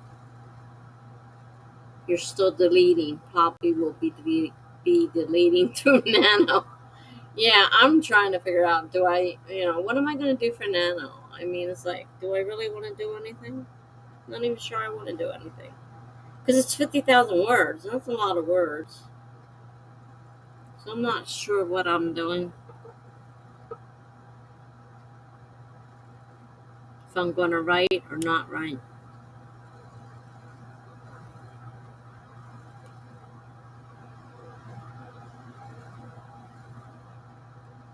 Orange. Orange membrane. The background will work for October and November. I have seen them. Ah. Sounds great. Sounds great. Can't wait to see it. Jenna says, okay for Halloween. Yep, ours is still orange but has Halloween stuff on it. Well, orange makes sense. It's both a October and November color. So it definitely makes sense. And pumpkins can go through October and November, so, it works.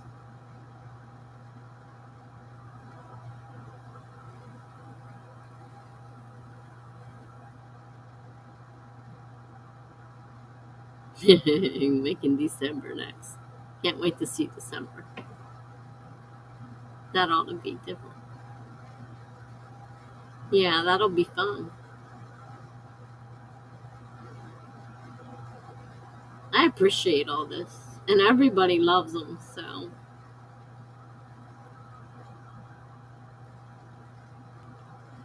And I told BA about your website, your YouTube website, listen to me, YouTube, and about the fact that you do sprints. Now, he's not exactly feeling creative, but he said he'll think about checking it out.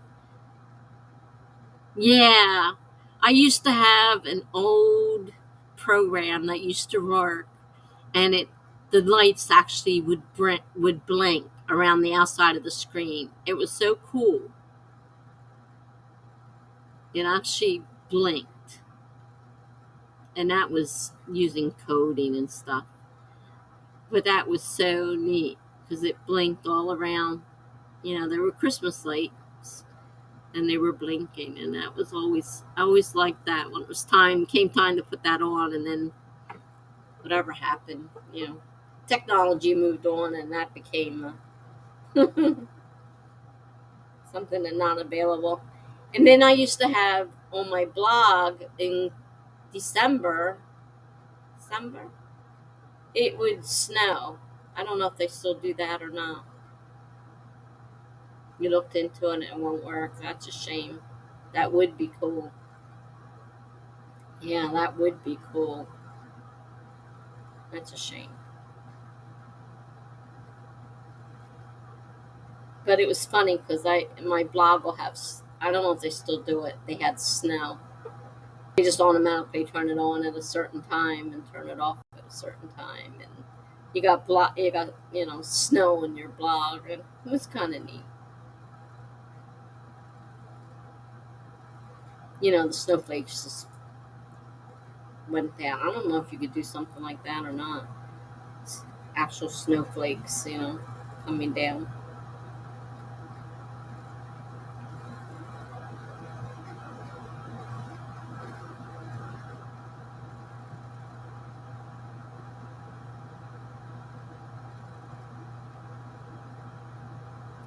I can do it on my desktop software I'm using now since it has full control, but that doesn't help here.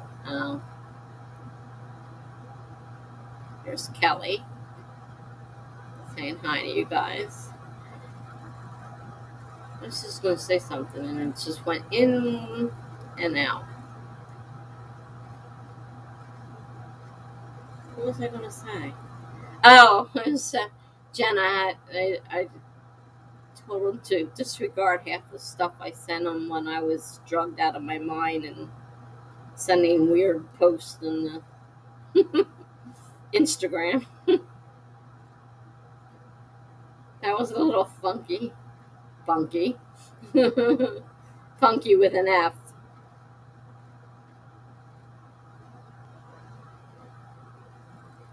It was pretty weird. And my phone was adding things. I'm like, why is this here? I did not send this. Some of them I could fix and delete, and some of them, they were sent. There wasn't a thing I could do about them. I'm like, oh, crap.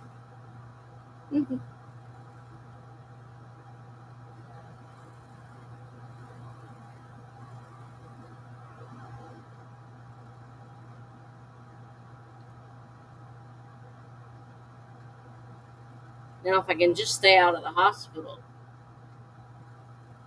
I'm so tired of hospitals. I don't know how many people I yelled at for waking me. They didn't wake me up. They just started sticking needles in me. I said, don't do that. Wake me up. Do not stick a needle in me when I'm sleeping. Jesus. What the hell's wrong with you?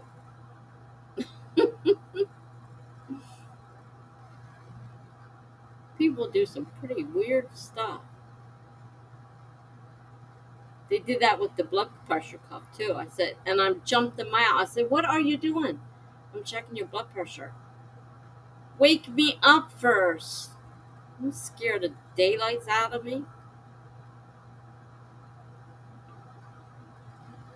I don't know if it's legal or not, but they did it all the time. And I really, God, it made me mad. They should at least make sure the patient's awake and knows what's happening to them before they start stabbing at them. She's lucky I didn't punch her one. You highlighted the words you have left to edit. 70K? Oh, man. That's a lot of words. And you need to remove about 19K from that. Ooh. Wow, man. That's a lot of words.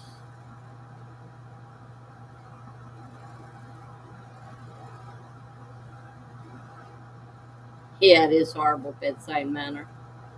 I agree.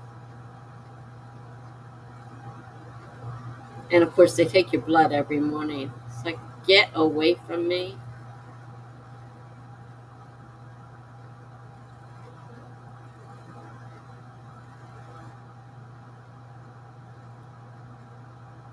It's a lot of words. 70K.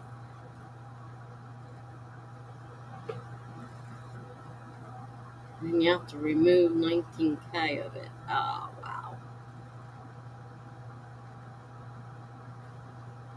After really focusing on deleting the last week, I got about 1K deleted. So decent progress. Hiccups again. Sorry. After really focusing on deleting last week, 1K deleted. So decent progress. Well, that's good. Hiccups go away. I'm not sure what causes hiccups, but I always have them.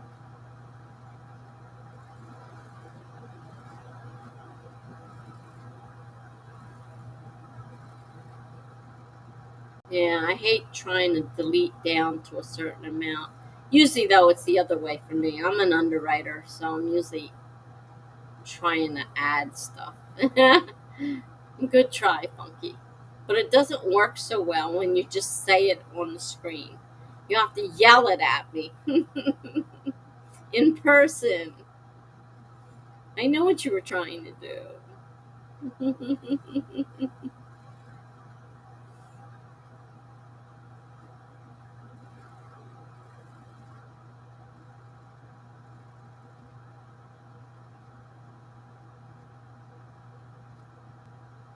Just keep plodding along.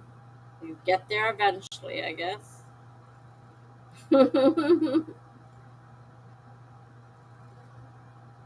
I've never had the problem of having to delete a lot, so that is, like I said, I'm an underwriter, so my problem is adding on. That's my big problem, trying to add. Funky says I am nearly completely orange now. Oh man, not much left. I would love to see that. An orange Funky.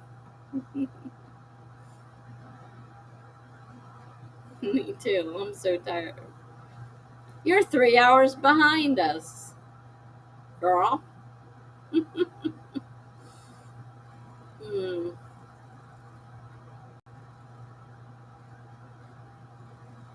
Melanie left quite a while ago. She is kind of.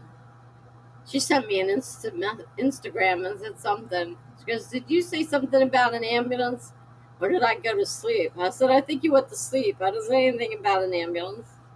uh,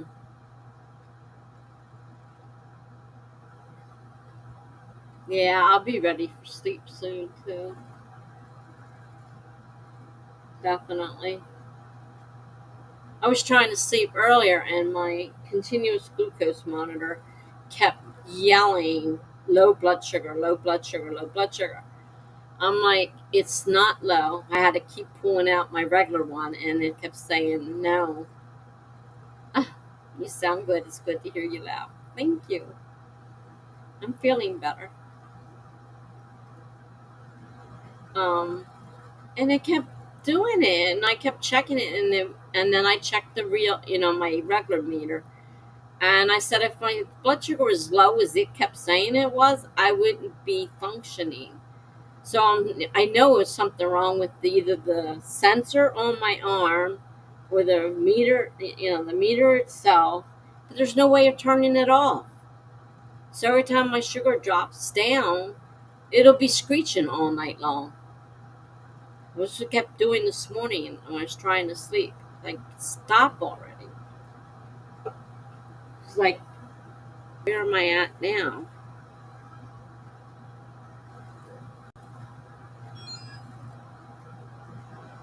It's going to go off soon. It's at 85. So this thing's going to start. I can't turn it off. There's no battery to slide out. I don't know what to do with it besides shove it down the toilet. This insurance company would have a fit about. I don't know what to do with it. It's going to go off. And I checked my sugar with my meter, and it was fine, even though this said it was like 50. I'm like, no, it's not 50. I would feel if it was 50, believe me. So I know there's something wrong with that or the sensor. And if I take the sensor off and get rid of the sensor, it's still going to start. It's still going to start screeching at me, because then it can't find its baby, and that's what it yells. Can't find the sensor. Can't find the sensor. So I can't. I don't live right. So it's going to have another night of it screeching at me, I guess. Don't flush it, yeah. That's for sure. Don't flush it. What is the other? What is that?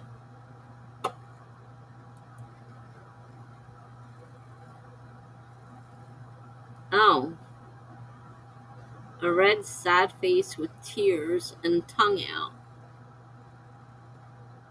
I feel like I'm missing a whole conversation. Jenna, I think you need to go to sleep. Funky's orange now. We're talking about my blood sugar sensor. Before that, we were talking about the fact that he says I sound good and it's good to hear me laugh. For that, we were talking about he's a pumpkin and how much of a pumpkin he is. I think Jen needs sleep because she says she doesn't feel like she feels like she's missing a whole conversation. We're talking about don't flush the glucose monitor, even though I would love to flush it down the toilet. I can't. The insurance company would have a bird if I did that. Oh, now that's a pumpkin. I can see that one. Yeah, that's a pumpkin. Cool. He's a pumpkin.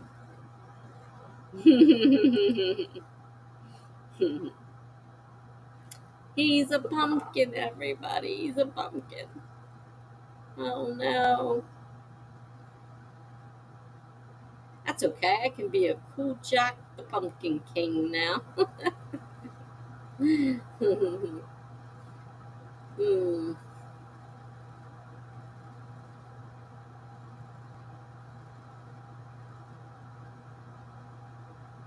You didn't miss anything important, Jenna, really.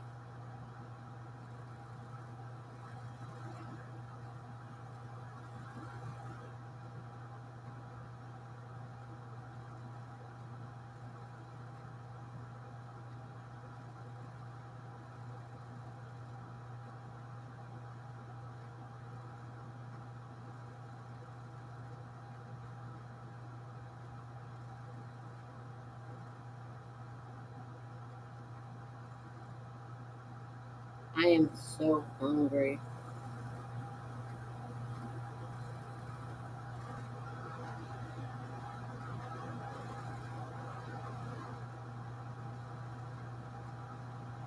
And since I am dead, I can take off my head to recite Shakespearean quotations. Uh, are you the headless horseman? He takes off the pumpkin head, doesn't he?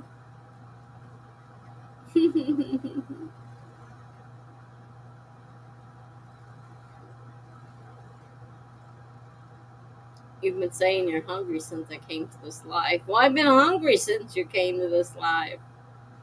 What do you want me to say? I'm used to eating what I want when I want.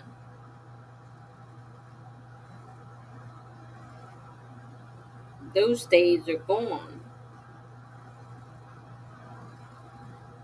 Funky is singing Nightmare Before Christmas songs. Did I ever see that? I'm not sure.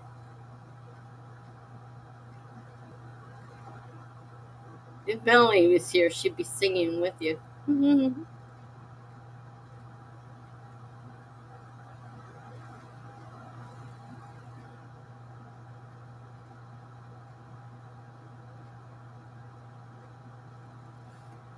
Oh, oh, I'm getting tired too. So I'm turning into a pumpkin as well. It's that time, I gather you mean, of year. The best and most clever music ever.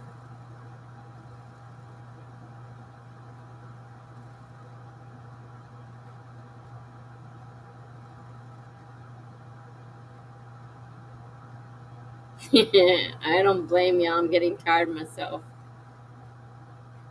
Good night, Funky. Thanks for stopping by.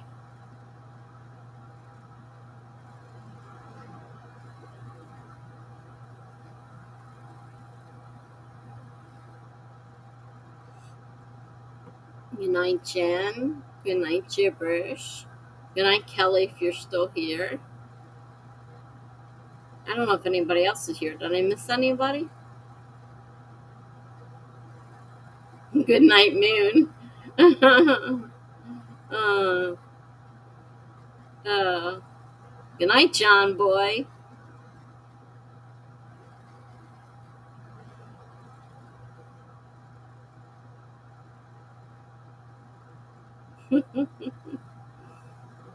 Remember that from my childhood. Good night, John Boy. Love you guys too. You've all been great. I love you all. Good night, all of you. See you Tuesday, Gibberish. And you're welcome. You too. Jenna says. Donkey signing off. Good night. Me too. I'm signing off as well. Good night, everyone. It's been a great night. Talk to you soon.